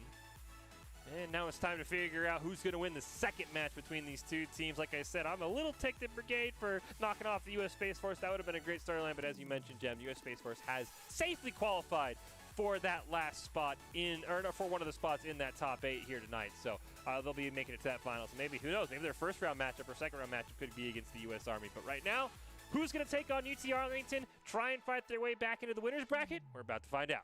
Yeah, we are just about to get into the second chance finals in the lower bracket. Well, it's the finals for the lower bracket. No, because the UT Arlington's in the finals. They're awaiting the winner of this game. Yes, I know, but as far as like we had the winners bracket finals, which determined who went on to the grand finals, and then this is kind of the finals for the losers bracket to determine who goes on to the grand finals. No, because whoever wins this will play UT Arlington in the second chance finals. Oh, okay. And then the winner of that game will go back to our grand finals. Okay, that makes sense. Excuse me. Well, we are in the second semifinals, but whoever wins this, goes up against a very competitive team in UT Arlington, one of the toughest teams out there. Yeah, UT Arlington, I mean, I'm going to be shocked if UT Arlington doesn't eliminate either of these teams because I think they did beat Brigade. Of course, Brigade beat U.S. Army, so it is kind of this long train of events, but you know, U.S. Army was able to rally. I mean, the pressure you're under when you lose so early in the winner's bracket and have to just claw your way through that second chance bracket, knowing if we don't win this game, we're eliminated. I think maybe they figured things out. So I'm very excited to see this lineup of Zach, Woody, and Ayoka for the U.S. Army taking on Good Neighbor, Swishy, and Trizzle for Brigade. As it looks like great carry here. Ayoka's going to stop that one. We do get a demo off screen. And now Good Neighbor is going to take a shot on net, but Ayoka makes a great save. Oh. Yeah, bumping right into Good Neighbor there. As Woody now is going to try to dribble this, but he has no boost, so he's not going to get that far in trying to air dribble. Now he's back full up on boost. Now we'll see what Arnie can do. So risky play by Zach, going for the bicycle instead of just positioning in front of that ball. Woody with a great chance here, just needs to center it up for a teammate. It's right in front of the net. Oh, Ayoka goes flying past. But Zach with the follow-up. That's a risky play by Zach. If he misses, it's a wide open net, but U.S. Army converts anyway. Yeah, they were all pressed up there, so it's just probably a little mental note to take. I mean, if they want to take that risk, that's their strategy, but that was definitely an all-in strategy. Ooh, great kickoff here from Woody. Ayoka's got to just center it up for Zach. He can't quite get it. Woody had a couple of great kickoffs when we were following the U.S. Army earlier in the day. He is someone you want to watch out for. He gets a great pass over to Ayoka. They're going to play it off that back wall. Zach just kind of ended up retreating, so an opportunity missed there. Now they've got to defend against Brigade. They get a great clear. Woody barely dunks it over Swishy. Stops the ball from Trizzle as well. Woody playing out of his mind. He wants that spot in the second chance finals. Ayoka down to Woody. Didn't quite get the shot angle he wanted though. Ball high in front of Brigade's net. U.S. Army looking to add to their lead here. Zach comes in, is going to be centering it up for Woody, who tries to get the angle they want. Now Zach toward the goal, but Good Neighbor is right there to get the save as Ayoka unable. Is going to have to rotate back. Is actually low and out of boost there. Only Zach has boost, and lucky he was back behind there, able to defend, because if it had been the other players, they wouldn't have been able to get back there in time. Oh, it's a great chance for Ayoka. Not able to find it though. Woody going to pass it over to Zach. Ends up playing it himself. Off the back wall, he just needs a teammate. Ayoka tries to blast it down. But a great save. I think that was by Good Neighbor. Now it's Zach's turn in the corner. Trizzle gets it around him. Woody will challenge. Ayoka stopping a clear from Swishy. Good Neighbor will stop a clear. That's what we talk about, clearing the ball at angles. Those back-to-back clears stop, but Trizzle gets a great play down to Good Neighbor. Good Neighbor sets it up for him, but Zach makes a great save, and Swishy can't quite get that ball on the blue side. There goes Zach with the pass over to Ayoka, just a bit to the right of the goal. Ayoka's going to set it up again, but Woody isn't able to play as Trizzle is the one who clears it back toward Army's goal. Now Zach is going to be grounding the ball.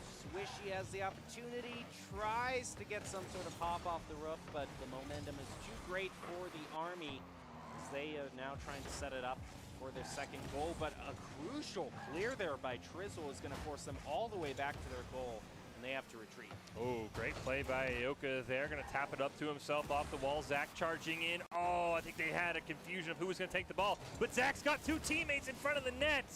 Stopped by Good Neighbor, but they want to keep the pressure on for the U.S. Army. Trizzle barely gets it out of Zach's range. Swishy racing for it. Woody going to retreat. He'll keep that ball alive. Hits the hood of Trizzle, who takes a shot on net off the crossbar.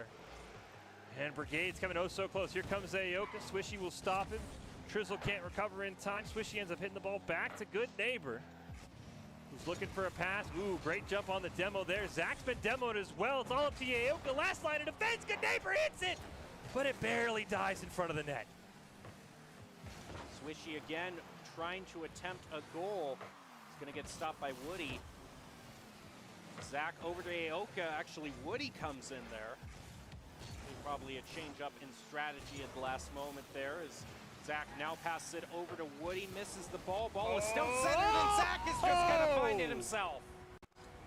What a great play from Zach here. Look at this, just a fantastic play. Yeah, love to see it. Oh, and unfortunately, Trizzle ran right into Swishy there. Unfortunately, and that prevented Swishy from saving. U.S. Army looking like a different team right now. They have been fantastic in this game one. Still 60 seconds left, and you and I know, Jem, crazy thing can happen. Just a 2-0 game in the final 60. As Zach tries to clear it, Trizzle's going to stop him at that midfield stripe. Good Neighbor off the back wall. They need somebody. They're not going to find it. Now it's a 3-on-1. Here comes Zach and Aoka. Aoka right near midfield. Trizzle's going to stop it on the solo attempt. Here comes Woody for the second chance, but Good Neighbor hits it away. Woody centers it in front of the net, and Aoka blasts it home. I think U.S. Army is looking like they're going to go to match point here. Yep, that's probably a great, that is a great insurance goal there. I don't think necessarily 3 goals in 30 seconds is doable. You'd have to score them all off of the kickoff almost immediately. The kickoff, the ball just stays in the center. A demo onto Good Neighbor there. Ooh, and then back onto Woody, so it is tit for tat so far. Oh, Swishy to Trizzle. They needed that one for Brigade. I mean, we always talk about 30 seconds per goal. I mean, it's going to be almost a miracle. Aoka, that's the dagger in the US Esports. They're going to be up 1-0 in just a matter of time. Great play here from Aoka is just going to dribble the ball up the field all by themselves, and quite fitting the Grim Reaper appears because that is the end of Brigade's chances of winning this game. I don't think the Grim Reaper is someone who likes to dab a lot, but no, you know. No, that'd be even more insulting, honestly, if he shows up and dabs in your face. That's more a question of psionics for them programming that animation. I mean, it's very BM, honestly. Like, the Grim Reaper shows up and dabs on you right as he's about to put the dagger in your heart. Yeah. Overall, I remember the first time I saw that, we were like in the production room, and one of the people capturing the replay just went, "Did that Grim Reaper just dab?" It's a fantastic finish, just like the U.S. Army had a fantastic game number one. Honestly, very shocked here. I mean, Brigade took him out, so you'd think Brigade's the favorite, but overall, great job by the U.S. Army here. Well, one of the great sponsors of this tournament is GEICO Military, which has been a partner of the USO since 1997, providing support to military service members and their families throughout their time in service. Thank you, GEICO Military, for being a force behind the forces. That'll do it for game one of this match of Brigade versus U.S. Army. U.S. Army really looking to be in a position where they have fought back fierce and hard after an early defeat in the upper bracket. Yeah, I mean, a defeat to this Brigade team, which makes that victory even more sweeter. That Brigade was the one that eliminated you. I think the U.S. Army had to win 1 or 2 games in that second chance bracket. They were able to get that done. They made it all the way to our second chance semifinals. But still, I mean, the task isn't done. One, you got to finish this series off. We saw on Monday a couple teams going up 1-0, choking it away. You've also got to worry that UT Arlington's the one who's waiting you in those second chance finals if you win this series, because they're going to be a tough out. But honestly, this is a fantastic performance by the U.S. Army. I thought all 3 players played phenomenally. And honestly, I mean, Brigade just couldn't get anything going. And that was the thing that was the biggest to me is, I mean, this was a 2-0 game with a minute left. So props to the U.S. Army for scoring so many times. But they play with fire a little bit, Jem. There's a couple close calls, so I'm sure they'd like to shore that up. Maybe get a 3-0 lead in the first minute or so and kind of cruise. Well, that kickoff doesn't necessarily go in anyone's favor. It's going to be how they play afterwards, which is really going to determine this. Nice clear from Woody. Really close there, actually, in terms of accuracy in the upper left corner of the goal. find a goal quite yet, as Aoka is going to look to center it up again for Zach to set it up. And Good Neighbor was the last line of defense there. That was almost a fantastic goal. Woody's got to whip a 180, gets it around Good Neighbor, gets it around one more. Zach, Oh, no! He was inches away from putting the first goal on the board, but Aoka's got the pressure on. Trizzle's got to get a pass to Good Neighbor. Zach's got to retreat. He's got to be careful. There's now 3 members for Brigade right in front of the goal. Trizzle's looking to redirect it. Zach barely makes a stop. Woody's now got to get this away from Good Neighbor. You're looking for a clear if you're a U.S. Army fan. And Zach's going to do just that. Trizzle, he misplays it off the wall. Aoka gets a huge demo. Zach's got a free goal. I have to wonder if this is something, because Brigade has just been playing as a bunch altogether. Their first attempt to save against Army, they all triple committed. They left the goal open once before. This could be a problem for them. That's a selfish play, by the way, for Aoka to look at the demo, realize that's more important than going for the ball. Off the kickoff, it's Woody once again, and he steals the full corner boost. Absolute denial of Brigade, trying to already come back from a deficit. That was almost a fantastic pass to Swishy. Zach barely getting a hood on it. Woody off that ceiling. Great clear on a pass there to Aoka. They're just kind of bouncing the ball around. Good Neighbor sets it up cleanly. Aoka, I thought he thinks he thought there was a teammate there. Good Neighbor's going to stop that. He'll just kind of launch it down at the goal. And Woody's going to make a great save and just blast it right back. We've got a game of volleyball on our hands as the demo comes out onto Aoka. Zach there is going to hit it off the ceiling, leaving it up for Aoka, who scores another. It's a great job by Aoka. Just hanging back here. And this we talk about, we challenge teams all the time, Jem, to make sure somebody's back defensively. But you got to realize when it's time to push up. Aoka, I think, played that perfectly. There's the dab. U.S. Army looking strong. One more goal, I think they'd feel real confident. Kickoff. Woody is able to get the better of that one, despite Brigade getting the first tap on it. Here comes Aoka. Just looking for a clear. They're not necessarily passing to anybody. Ball goes off to the side where Trizzle drives it up, but isn't going to be able to get the centering pass that they wanted. Swishy trying to keep it alive. Woody above the goal. Off into the corner. No clear quite yet for the Army, as they got to watch out there. Able to get to the ball before Swishy does, and maybe for a goal here towards Zach. Can Woody get it in there? No! That was so close. Now they got to defend after that demo. Good Neighbor going to dribble it up the field. He's got Swishy to his right, but Zach off the respawn. Making a heck of a play. Keep us in a 2-0 game as we enter the second half of this game. 2 minutes and 30 seconds from the U.S. Army's date with UT Arlington. They get a double demo onto Good Neighbor and Trizzle. I think they're both going to respawn. Aoka just get a touch on the ball.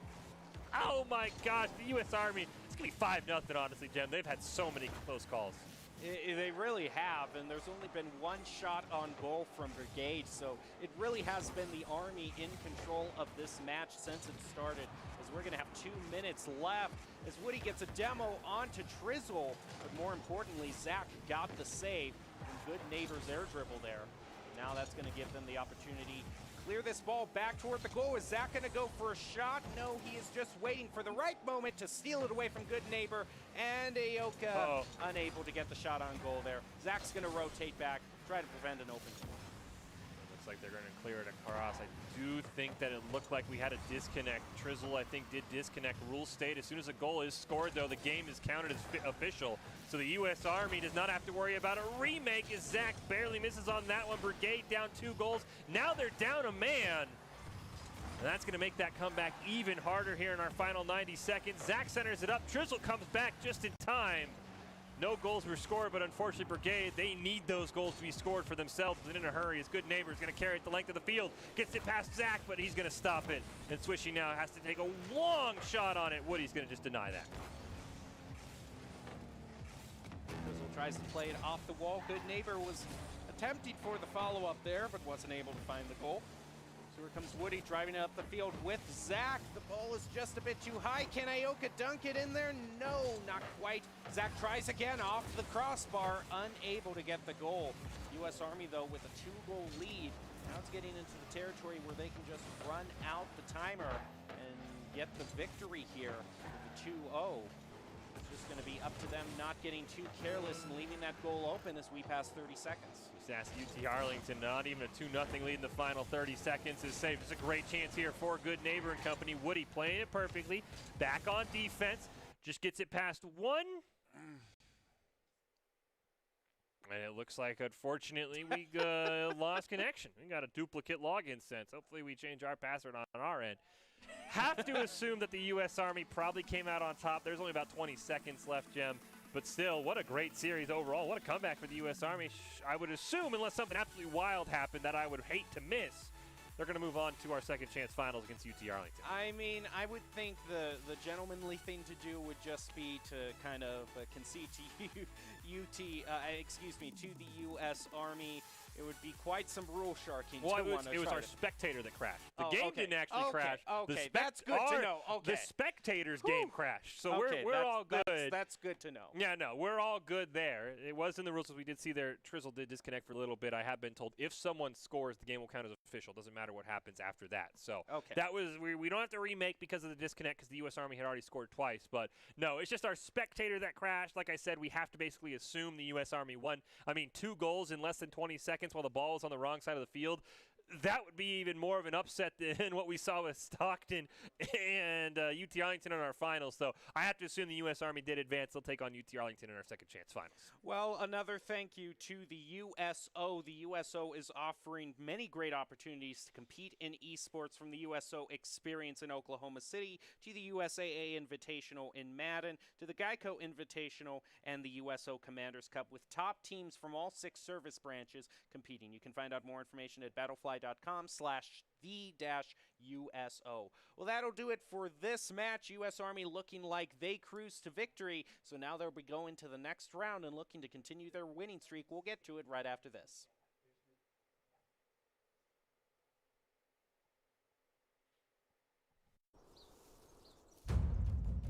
They are the greatest fighting force the world has ever seen.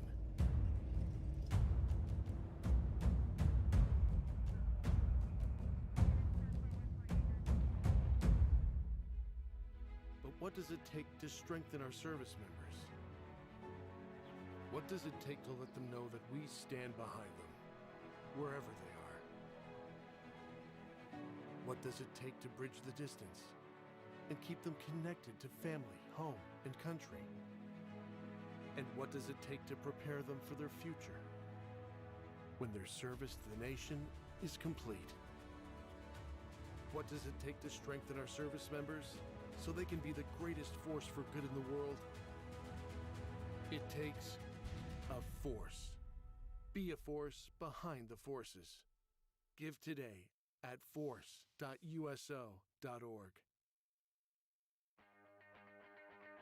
Nice to be able to come to the USO and have all this, lounge kind of atmosphere provided for you. We were playing Call of Duty on the zombie mode, basically getting to run our own little zombie apocalypse teams. Good place to kind of blow off some steam, a way to kind of feel like you're back at home while you're away. We enjoy all different sorts of types of games, first-person shooters especially, because it kind of relates to what we do. You get to the video games, dudes are still communicating, trying to make sure somebody's covering every avenue, and it ends up being probably a little bit more technical than your average gamer. USOs over here are great because they're a great opportunity to get Wi-Fi, get some connection back home. Everything is really great about the USO. I like movies a lot, and they always have movies. They have like pool and darts. I love coming out here when I get the chance, and thanks for bringing everything to us.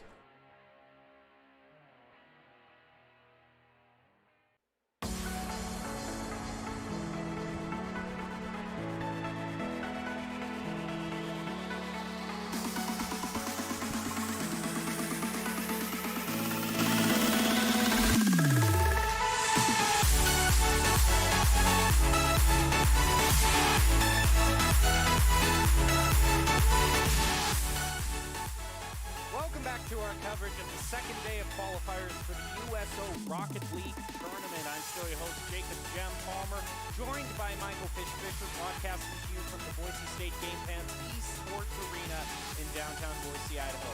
We've just finished watching U.S. Army continue their winning streak in the lower bracket and are going to be looking to pull out a victory here against UT Arlington. So, Fish, these are two teams that have faced each other before, I believe. UT Arlington. Actually, no, excuse me. It was Brigade. Yeah, it was Brigade. It was Brigade. But UT Arlington could be a team to beat U.S. Army because they are a very formidable bunch. Yeah, I mean, this is actually the exact opposite how our winners bracket played out. U.S. Army and Brigade played. Brigade beat them, and then they ended up losing to UT Arlington, as you see right here on your. Oh no, yeah, you're right. UT Arlington and U.S. Army actually did play. You were the correct one there. So it is going to be a bit of a rematch, and I'm very curious to see how the U.S. Army handles it this time around because they got past Brigade, who I think was the other tough challenge, who UT Arlington did end up beating as well. So I'm very curious how the U.S. Army is going to handle it. I mean, they looked really strong in that match, but of course, UT Arlington, besides facing Stockton and even against Stockton, has looked on another level. So they're going to have to find ways to slow down Alpha. They're going to have to find ways to slow down Adverse because remembering back on that series, it wasn't so much the team play from UT Arlington that kind of slowed down the U.S. Army. It was the solo play of Alpha, of Adverse. And that was also the first series, Jem, where we saw that crazy kickoff strategy from UT Arlington. I'm going to have to guess that has been benched as well as everyone started to figure it out. Probably because it has been very late into the second round of qualifiers in this tournament. It has been double elimination in the standard soccer game mode, a best of 3. Ties end in a golden goal overtime, and the top 8 from this event will qualify for the next USO experience in the next USO Oklahoma City Finals, which will take place on August the 21st. And a lot at stake in that match with cash prizes. Yeah, $2,500 for the winning team, $1,500 for second place, $1,000 for third. Of course, that is all coming up for our finals tournament on August 21st. As you mentioned, the top 8 teams from this tournament were the ones who qualified for that. We do have our list of qualifiers, of course, still trying to figure out all of the official seeding. But all 3 teams that we really highlighted at the start of the night, being PRNG, Fortnite Gods, and Brigade, who had all participated in our Monday tournament and weren't able to qualify, they all did make it in this time in that round of 8. And also we had both the U.S. Army and the U.S. Space Forces teams qualify as well. We were denied that awesome semifinal between the two. Unfortunately, Brigade did come out on top. But I would be very curious. I mean, basically, we've got U.S. Army, UT Arlington, and they're going to get top 3 seed regardless of what happens because there's in our second chance final. Stockton awaits the winner of this in our grand finals. Of course, you're going to have to beat Stockton in 2 series, which I think is going to be a very tough ask for how they played against UT Arlington. So I'm really curious. I really want that UT Arlington-Stockton rematch, but maybe the U.S. Army, they figured some things out. Maybe they're going to be the team that actually comes out for the top on the end of the night when it's all said and done. Well, we have to see. For those teams that are waiting to get into the match, we have Doc's keys to the game. Always good things, always good tips of advice to have a refresher on. And some of the Doc's keys to the game include clearing the ball at angles, bumping and disrupting the other team, stuff that we have talked about extensively tonight. So we will see if some of the teams kind of use that as a refresher, take that into account as we are ready to enter on into our next matchup when we do get to it. Yeah, I mean, I think the clear the ball at angles is going to be a huge one here for the U.S. Army because the UT Arlington can dominate side control. They try and set up so many different unique passing plays. They also have a lot of great solo plays. So you cannot do that. And, I mean, that, of course, rolls into the Doc's keys of the game as well, which is don't let them have multiple attempts because, I mean, the more shots on goal you get, the more likely you are to produce a goal because somebody's eventually going to double commit. Somebody's going to get caught out of the rotation. If you have a ton of side control, you'll be stealing the boost, so they're not going to be able to rotate back in time. So if you're UT Arlington, and you can maybe manage 3-4 shots every single time you get that ball towards that goal, you got to like your chances in this series. Well, we are going to take a look at some replays and highlights from earlier tonight, just as an overall to see how we got to this certain place tonight.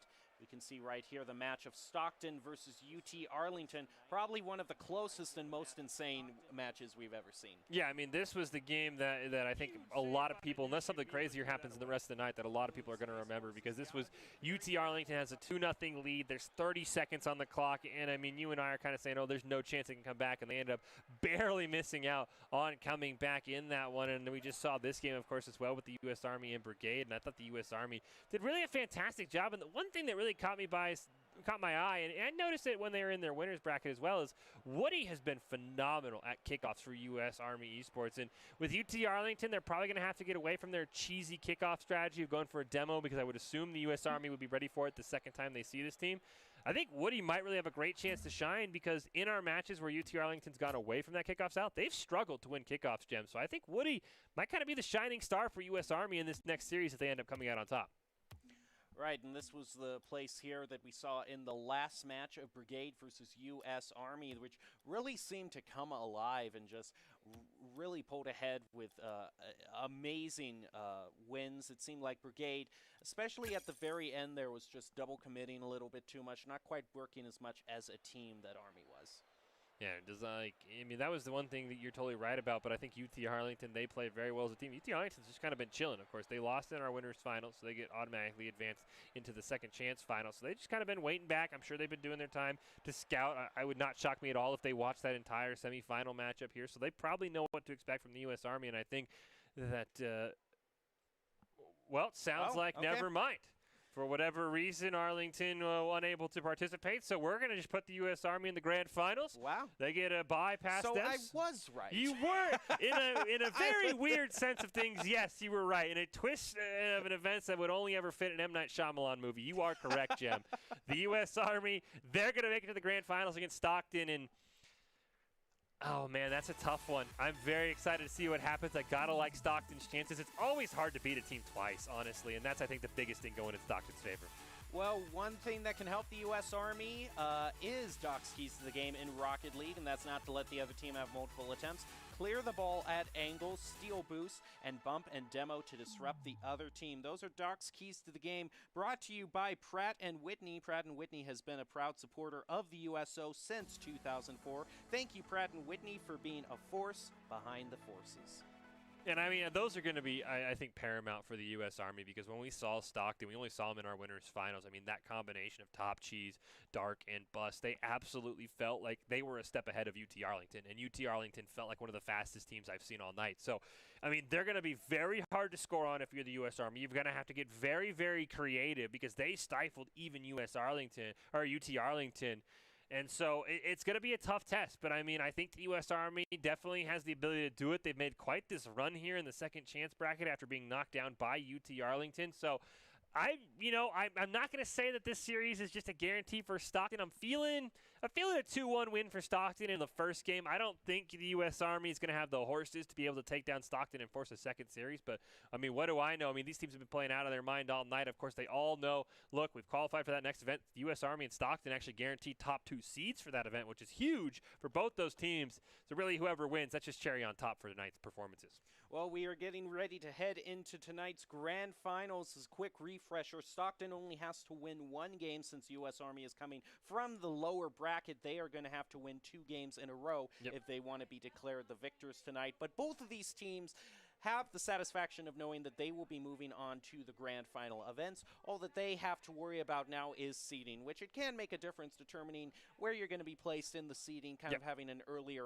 easier quote-unquote matchup earlier in kind of the semifinals. Yeah, I mean, a higher seed always sets you up to maybe, I mean, as we said, the weaker teams. I mean, all of these teams are top 8 from bigger tournaments, so there's not always that huge advantage, but you're totally right. You get that early advantage. I would assume maybe even get to pick your side, though, in Rocket League. I mean, there's not much of a difference between blue and orange, so besides just maybe personal preference and which car you think looks better that you've designed. So, no, I totally agree with you. Both these teams are guaranteed top 2 seeds regardless of this goes. As you mentioned, Stockton's only got to win the 1 series because they are on the winner's side of the bracket. U.S. Army's got to win a best of 3 and then reset and then win another best of 3, which is always a tough ask, but it's been done before.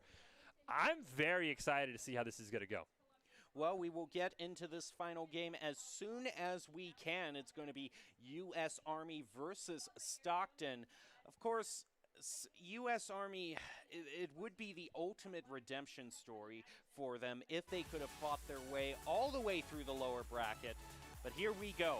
Grand finals for the second night of qualifiers.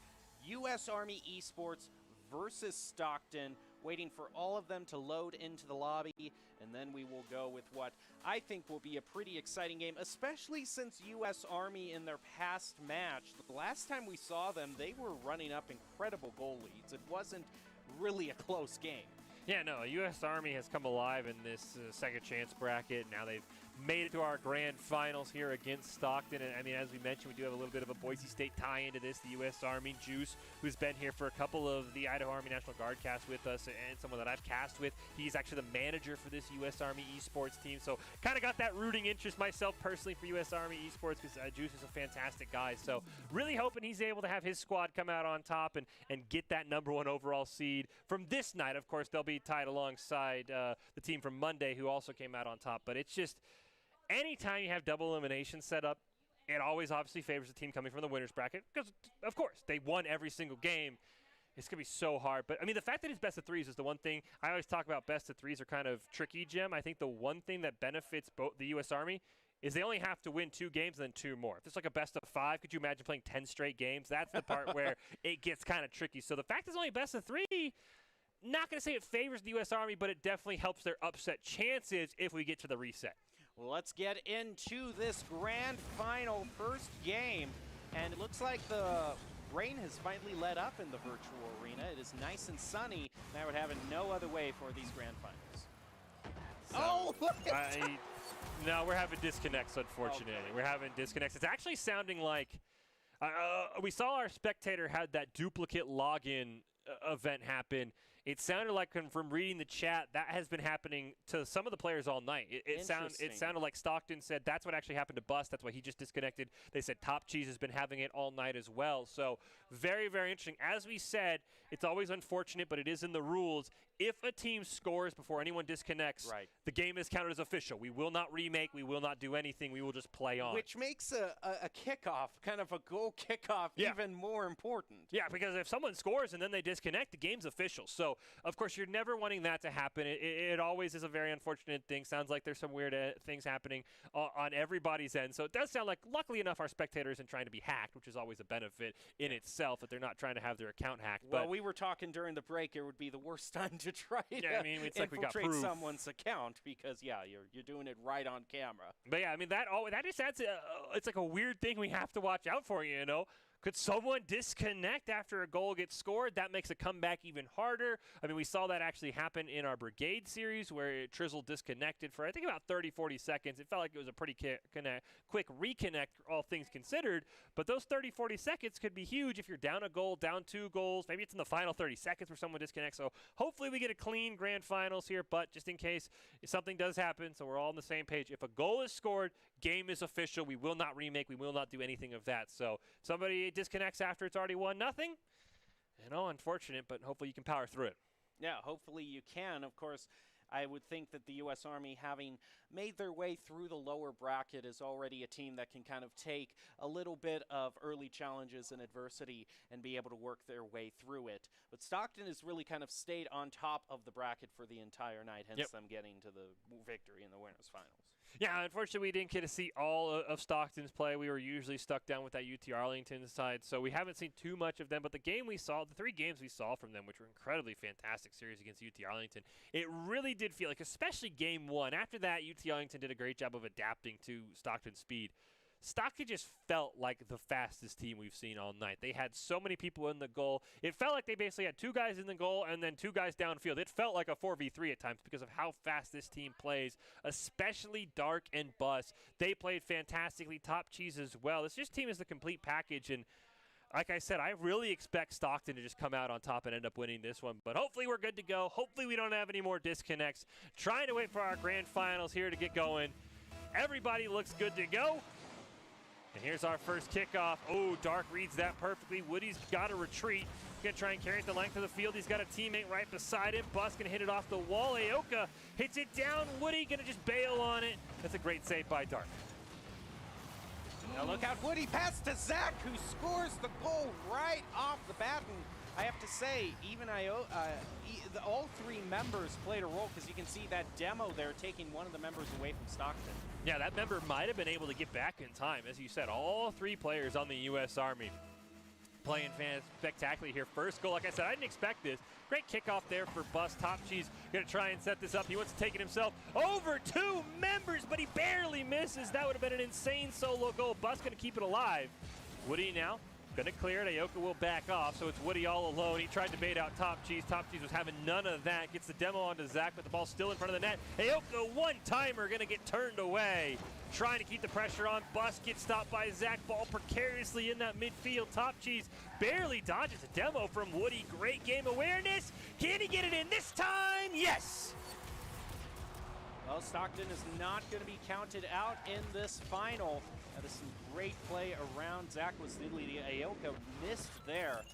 Zach just wasn't quite at the right angle. That makes the equalizer go through for Stockton. Now the next kickoff, kind of in the center. Top is going to wait for it to ground and then drive it all the way over to U.S. Army's goal. Look at Bus there with a great shot on goal, just a little bit to the left. U.S. Army, I don't think they would have been in the position to save that. Look at Bus being so quick. You were really right, Trish. This Stockton team can move so fast. So their speed, I mean, even with the U.S. Army, it just feels like a little bit unmatched. But I think the U.S. Army's done a great job in this first minute and a half, applying a ton of pressure. Aoka can't quite get it around Bus. Woody up on that wall. He's looking for the rebound. Bus is right there. Barely gets it around to Zach as well. Aoka's going to keep this one alive. Great side control, but a demo comes out onto Woody. Aoka trying to dribble it in. He bumps somebody out of the way. Here comes Zach. What a play for the U.S. Army. And it's a great moment, especially with all these demos flying around here. Didn't quite come into play that time, but one of their members had just respawned and probably didn't have a lot of boost to be able to get to the place where they needed to be. So now 3 minutes, 25 seconds left in this game. Top is going to get the better of that kickoff, but Woody is waiting. Look at Top pushing it toward the goal. If that was to the right just a little bit, that would have probably gone in. Top Cheese trying to center it up for a teammate. Ball kind of bounces over his hood. All three members of Stockton actually in that corner. Weird place to be, but it's Top Cheese, thanks to the demo from Dark. That's got it in a 2-2 game. And this is just one of those moments where it's just such great skill to be able to tap the ball just like that, to be so perfect, right in the right corner of the goal. Very well done. We've seen a lot of great combo goals, not really from passing, but from bumps and that time a demo. But Aoka, he's going to win it cleanly. Bus barely recovers in time. Nearly a disaster for Stockton off the kickoff. Now Woody's got a chance here. He's got Zach right in front of him. I think they wanted to pinch that ball off each other, but it didn't work as well as they had hoped. Zach, one-timer, not going to be close to the goal, and it gets cleared away deep by Bus. Judging by the fact that Bus didn't have a lot of boost until after he saved that, I would have wagered that he kind of went over to collect the boost, kind of the standard opening play. Noticed out of the corner of his eye that the ball was heading toward the goal and slammed in reverse. And luckily for him, it was just in time for that. Now Bus is going to try to shift from saving the ball at the last moment to driving it up the field, giving his teammates an opportunity to get a shot on goal. Dark is going to be credited with one, while Woody gets a save there. Look at Zach, though. Aoka credited with the final tap into the goal, though. That's a great, I mean, it's really unfortunate they scored, because this is an insane save by Top Cheese. Honestly, that is an insane angle to come flying in from, but as you mentioned, Aoka was there for the perfect follow-up. It's been a back-and-forth series, and this is only game one. Aoka takes a shot off the kickoff, but They're Dark not going to fall for that again. No, Dark was waiting back there in a perfect spot, and as we see Bus now looking to corral this one, he's got to beat Aoka. Top Cheese looking for the demo, tries to center it up. He's going to try and play it himself, and he sneaks it in. It's a hat trick for Top Cheese, and he single-handedly has tied the game. Well, that's your MVP in terms of Stockton there. He has been able to play it around two for a hat trick and tying the game and keeping Stockton in the running. This is great fun right here. He has all but 2 shots for the side of Stockton, but Bus is going to add to that total. Oh, great save by Aoka. Top Cheese tries to turn it around. He wants to carry it on net, but he loses his dribble. Aoka with a fantastic save to keep us tied. Right in front of the net, Bus kind of fails on the bicycle there. Top Cheese in that corner. Woody hits it into Aoka. They need a clear. They need to get it away from Top Cheese, in all honesty. Here comes Zach racing in. Can't quite get it past that midfield stripe where Top Cheese is waiting, but he hits it off the crossbar. Almost his 4th goal of this game. Ooh, and look at Zach there trying to get a clear. Isn't going to find it. Dark passing it over. Woody left trying to fight with Top here to get the clear. Bus stopping that clear right at the midfield line. The demo onto Dark. Dark respawns now, but it was all up to Bus there to stop that from going into the goal. Right after Dark respawns, he's able to hit it in the midfield line, but it's not enough to prevent the clear from coming. Dark gets a bit of revenge now, getting a demo of his own. And look at Top trying to drive it to a goal again. Follow up the Bus. They get into the lead. Top Cheese steals that one. I thought he was actually going to unfortunately save it for the U.S. Army. As you see, it's a great air dribble. He gets a double commit coming out. Bus would have scored that, but Top Cheese, he'll steal that one to keep his every goal for the team alive, but there's still plenty of time for the U.S. Army. They've got just under a minute. Great kickoff win, though, by Dark. Aoka's got to retreat. Dark, hits off the crossbar. That could have been the dagger. As Woody's going to center it up. Zach's going to quite miss on the shot. That would have been huge. Bus is going to hit it back to that side. Woody in a 1v2 at least keeps it away from his own net, and the hope's alive. They get the pass to Zach. Is he going to be there in time? No. Top Cheese challenges him on it. Dark now racing down, loses his dribble. 30 seconds left, and the U.S. Army just needs one clean attempt on the goal. They missed the back pass. This is the perfect opportunity. He just missed it. It's Top Cheese. Leaving it up for Dark, and a great shot toward the goal, upper right corner. Now Zach fighting back. The U.S. Army needs a goal here if they want to try to open it for Aoka, but just a miss to the left. And that's going to do it for Stockton, getting the first victory and putting themselves at match point. Who else makes that save in the final 5 seconds for Stockton except Top Cheese? You called it. He is the MVP if they close this series out, Jim. Well, this tournament is sponsored by Pratt & Whitney. Pratt & Whitney have been a supporter of the USO since 2004. A thank you to Pratt & Whitney for being a force behind the forces. And speaking of force, Stockton is quite a force here, especially Top Cheese, who got a hat trick to tie the team. It was all him who kept Stockton in the running. Yeah, I mean, he steals that fourth goal, so I'm not going to say he fully outscored U.S. Army because he kind of just lucked in to stop hitting that ball, but it was all off of his fantastic air dribble. But you're totally right. Top Cheese had as many goals as the U.S. Army. He made the save in the final 5 seconds from Aoka that I think both you and I thought was going in. Honestly, a phenomenal effort. I mean, we talk about it all the time here. Big-time players make big-time plays in big-time games. And what's a bigger game? I mean, yes, August 21st is going to be a bigger game. Don't get me wrong. But right now at this moment, the grand finals, avoiding overtime, game one, this is the tone setter in a best-of-3. Top Cheese comes alive. I mean, he's already my MVP of the night if they win. If the U.S. Army wins, I'll have to change my opinion. But still, what a performance from Top Cheese and the rest of Stockton. You said it, they're on match point. What can the U.S. Army do? I'd love to see at least a game 3 as we kick off game 2. There's a demo on to Bus, but Dark with a great challenge at midfield. I think the U.S. Army is playing that a little bit too slow. Now Zach gets it past him. It's a wide open goal if he can redirect it in time, but he can't because there's Top Cheese. Who else? As Aoka's shot rolls a little wide. Stockton is just gathering themselves, unable to get the clear though. As Woody came rushing in there. Zach contesting for the ball is able to get a tap on it. And Stockton is left playing defense, but no shots on goal thus far. Here comes Top though. Going to ground the ball over to Dark. Bus is going to be in that corner waiting. Still waiting to see that corner boost respawn, see if maybe Top is able to steal it. No, but he might just flick it into the goal here. He reverses. No. That is an insane team play. Watch this again. Dark's going to blast Woody out of the way. Bus is just waiting for Top Cheese's pass. I mean, now you know Stockton is feeling themselves. That is an insane play, an insane combination of skill. It doesn't look as flashy as a pass goal, but that was still a great overall performance. Let's see if the U.S. Army can get one back on him. Dark hits Top Cheese out of the way. Bit of a risky play there. Now that ball's going to get hit back to the blue side. Bus racing for it. Zach's going to win the battle off the wall. He centers it, but there's no teammate there, unfortunately. And Top Cheese is going to hit it right back. Bus racing in, but Woody will just look for the clear. Aoka from midfield.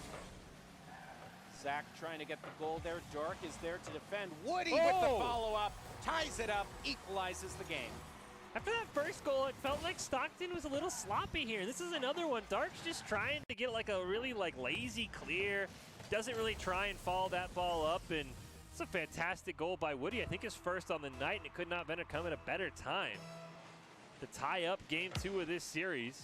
Top Cheese and Zach will tie up on the kickoff. Bus trying to cheat this one out, but Woody blasts the ball all the way over to Zach. He will get demoed, and Top Cheese will just clear it away, but now it's in front of the net. Here's Aoka. Woody gets a demo ball in front of the net. Woody hits it in for another one. And just like that, 2 goals in 20 seconds for Woody, and he's got his team in the lead. Woo! That is insane. Well, we were talking about top for Stockton. Woody fulfilling that role for the Army right now, keeping his team in the running, getting both of those goals. But in terms of shots on goal, it has been even. It's just both times Woody has done a shot on goal, they haven't been able to defend.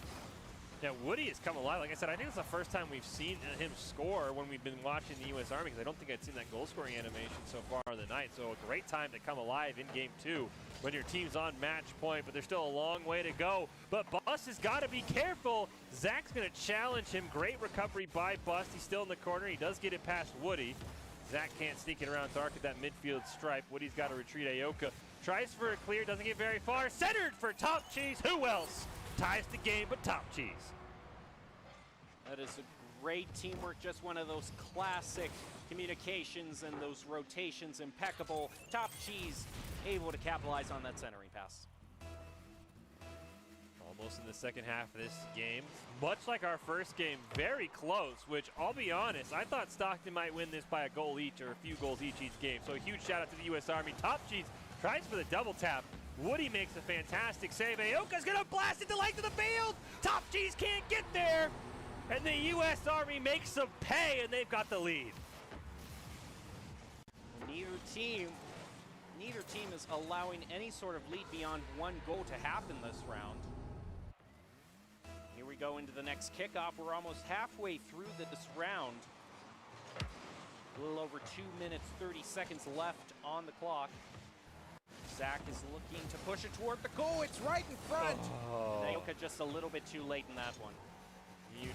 The U.S. Army needs to get a 2-goal lead because we know what Stockton can do. Stockton can score almost as fast as the U.S. Army and almost as fast as anybody. As Top Cheese hits it down. I think he wanted Dark on the pass. Wasn't able to find him. Dark now on the ceiling. He's got Bus, but Bus ended up driving away from the ball. Zach now going to try and get this one off the wall. Top Cheese is there to challenge him. Aoka will just push it away from his own net, denying Bus a shot on goal, but it's an open net! It's Top Cheese versus Woody. And right now, Top Cheese has tied the game. Kind of a battle of the 2 MVPs this round, and for now, Top winning that one. Seeing that Zach and Aoka were just too far off to defend. Still so much time on the clock. This has been an absolute offensive bloodbath between these two teams. Bus with a great win off the kickoff. I think they wanted a pass there from Zach to Aoka, but couldn't quite get that one done in time as Dark hits it over into that orange corner. Woody needs it clear. Gets it around Bus. Trying to get around Dark. He'll do that, but it's Top Cheese. Who else? But gets it back on the orange side. Top Cheese now dribbling it up. Centers it up for his teammate. Nobody's home. Bus stops at those Zach's last line of defense. He's got to go racing in. He's trying to conserve his boost. You can see Aoki's low his boost on well. Dark's just going to hit it over to Top Cheese, but Aoka barely gets it back to the orange side and resets everything. Wants the follow-up, but he can't get it. Here comes Bus with the pass over to Top Cheese. Woody with a pop, tries to stop it. Gonna get a bicycle there, actually. Bus demos Woody in response. Look at Dark here, driving it to the goal. He gets one of his own. What a double tap from Dark. All starts with that demo right there, and then just a great air dribble. Double taps it off the crossbar. Absolutely insane, but there's still a minute and 10 seconds left, Jem. Plenty of time for the U.S. Army here. They just got to make sure they don't make any huge mistakes.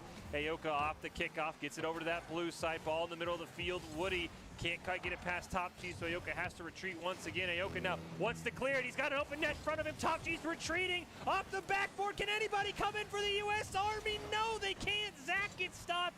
Woody's shot goes wide of the net, but they get the reset here. Woody wants to get it down to Aoka. There's the pass, but it's just behind him. 40 seconds left now. Dark waiting to see what Zach does here. Reads that well and gets the save. Now Bus is going to be looking to pass it over to Dark. Gets stolen from Woody, though. Look at Woody here. Oh, almost with an opportunity to get a goal there. And Top is going to get demoed. Maybe that's the opening that the Oh, Army needs, but no, look at Dark there with that dribble. That's insane. He nearly got that ball saved by Bus, too. That is probably the dagger. That's an insane 360 play. as well. He lands the 360 no-scope right on him. There it is. That's the Rocket League 360 no-scope. Oh, man, you feel the U.S. Army had so many chances. They need a huge kickoff here. That's not what they wanted. They probably need to score in the next 5 or 6 seconds. I think they're going to get one good chance at it. Woody's going to pop it up in the air. Ioka's got to get it past him. They're going to get it! And with 8 seconds left, there's still a chance! There's a chance, yes, but it has to be in the next few seconds. They That's just the scored in same the 12 angle. seconds. Yes, they did. They did. 8 seconds left. They've got to get a good kickoff. I mean, in Space Force's match that we unfortunately didn't get to see, it went to overtime on 5-5.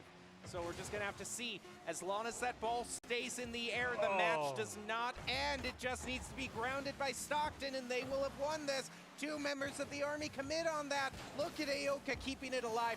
Last chance! Can they do it? Last chance! Oh, no! Oh. You weren't a believer, Jeb, and they came so close. They hit the crossbar with 0 seconds on the clock. Huge congratulations to Stockton. You were a non-believer, Jim. Okay, so that Stockton. What is it with Stockton and providing these kinds of games? I know Stockton wins overall. It's a 2-0. Huge congratulations to them, but my goodness, that game could have not been closer. I've never heard you this out of breath, Fish. I've never seen a 2-goal comeback in 20 seconds missed by that much. I mean, I guess what's Stockton going to do when they get into the finals? Stockton's going to both of their finals, the winners' finals and the grand finals, they found a way to make the game come down to 0 seconds. If Stockton wins everything on August 21st, I'm assuming we'll all just be dead from heart attacks at this point. Probably. Because the way they play their games are absolutely insane. Once again, a huge congratulations to them. Huge congratulations to the U.S. Army. I'll be the first to admit I didn't think this series was going to be close. I thought Stockton was going to run away with it. I'd be like, U.S. Army might get a goal or two. I'm thinking 3-1, 4-1 both times. Absolutely insane performance by the U.S. Army. They had that game tied at 3 in both Game 1 and Game 2. Top Cheese absolutely popped off. I think Bus actually might have made a save at the very end there. But honestly, that was one of the best Rocket League series that I've ever seen that ends in a 2-0. Well, let's take a look at the overall standings to just review who made it to the finals tonight. 8 of the top teams are able to move on, along with the 8 that we saw qualify on Monday. So overall, we know for sure that Stockton is going to be moving on, as well as U.S. Army, and some of the teams that weren't able to get the first time, like PRNG, they're going to go through as well. So it's shaping up to be quite a field for the grand finals when cash comes out. Yeah, it looks like we're just kind of updating the standings as much as we can. Of course, we obviously know the first 3 seeds. We know Stockton is the 1 seed. U.S. Army is going to be the 2 seed, and then UT Arlington, believe should be the 3 seed, but we see the rest of them here. Flu Esports, PRNG, Brigade, and U.S. Space Force all going to be in there as well. And I think the 3 biggest ones, if you exclude Stockton for the most part, because I think the 3 ones that are most impressive to me are Brigade, PRNG, and Fortnite Gods, as you were hinting at, Jim. Those were the 3 teams who failed to qualify Monday. You see the teams on the right on Monday. Fortnite Gods actually lost to Team Shea in the final play-in game. I believe PRNG was in a similar spot. I believe they lost to Gentlemen. So, honestly, just a great comeback for those teams to come back 2 days later, make it into that top 8. But the U.S. Army, we had both nights. We had Untamed Esports make a run. They got second place, but they were taken into the second chance bracket very early on tonight. Same thing happened tonight. U.S. Army gets knocked into the losers bracket, I think, in the second round, make an incredible run. And you really wish that was like a best of 5 or something, because those were some insane games. So now as we kind of wind down the night, do you have anyone? Well, we're just going to go right into the play. It's got to be Top. Yeah, yes, it is. He absolutely deserved it. I think if the U.S. Army ends up winning this overall series, it's probably Woody. But, I mean, Bus and Dark played out of their mind. But Game 1 especially, Top Cheese, he steals that goal right there. So, I mean, that's kind of, a gimme. But he had as many goals as the U.S. Army every time Stockton needed a goal, because they weren't ahead until the very last goal of that game in Game 1. Top Cheese was the one who scored it. He did it in Game 2, as you see right there, so a huge congratulations to Top Cheese as our GEICO Military Player of the Night. And the player of the game is brought to you by GEICO Military. GEICO Military has been a partner of the USO since 1997, providing support to military service members and their families throughout their time in service. Thank you, GEICO Military, for being a force behind the forces. Top Cheese is the GEICO Military Player of the game. Yeah, absolutely well-deserved from Top Cheese. Every time Stockton needed a big play, he made it. But, I mean, if you're the U.S. Army, you got to have your heads held high. And not only did they get that second place on an incredible run, but also to just challenge Stockton as well as they did. You got to have a ton of confidence as going into this into our finals, that the U.S. Army can make a run as that number 2 seed. I think Stockton can make a run, and I'm very curious to see how Stockton and Defiance do. There are 2 champions from this week, so they're going to be the 1 seeds going into the the finals coming up on August 21st, where there's $5,000 on the line. Those are the teams I want to follow because they played incredibly well. But, I mean, Untamed Esports, who was second place on Monday, U.S. Army, who was second place tonight. There's 4 teams in my mind who can make an insane run on August 21st. Well, as we're ready to close out the night, we want to give a thank you to GEICO Military and Pratt & Whitney for sponsoring this event, and we will conclude with our GEICO Military Top 5. Thank you to everyone who watches, and if you want to follow the USO on Twitter, you can find them at the USO, and you can also join the USO's Discord if you want to be involved in the community. But that'll do it for us tonight. We will see you at the Grand Finals on August 21st. You're going to want to be sure to tune in for that. But for now, that'll do it for us tonight. Have a good one. That the Army needs, but no, look at Dark there with that dribble. That's insane. He nearly got that ball saved by Bus, too. That is probably the dagger. That's an insane 360 play. as well. He lands the 360 no-scope right on him. There Bust a Top Cheese, but Alpa makes a fantastic save. Alpa now clears it down, and Verse is the only one there. He redirects it perfectly. Oh, my goodness. And this is what we've seen from UT Arlington. Alpa down to it first. Look at this. Barely redirects it so Dart can't get to it. That is a fantastic goal. Adverse does the same thing, and there's 30 seconds left, Jem. And I think Stockton's running out of time, but Bus hits it in! As I almost called their fate, Bus keeps them alive. Wow, look at that incredible pass to Dark and then back to Bus. That is such great coordination. Alpa and Samba collide on the ball. Adverse has got to be careful. He's the only one left in the play. It's a 1v1, him and Good Neighbor.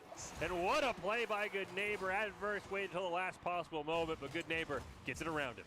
I mean, that'll just show you what a double commit can do for you. They only left one person to possibly defend, and Adverse gave it his best ability. See, as long as that ball stays in the air, the match does not end. It just needs to be grounded by Stockton, and they will have won this. 2 members of the Army commit on that. Look at Aoka keeping it alive. Last chance! Can they do it? Last chance! Oh, no! Oh! You weren't a believer,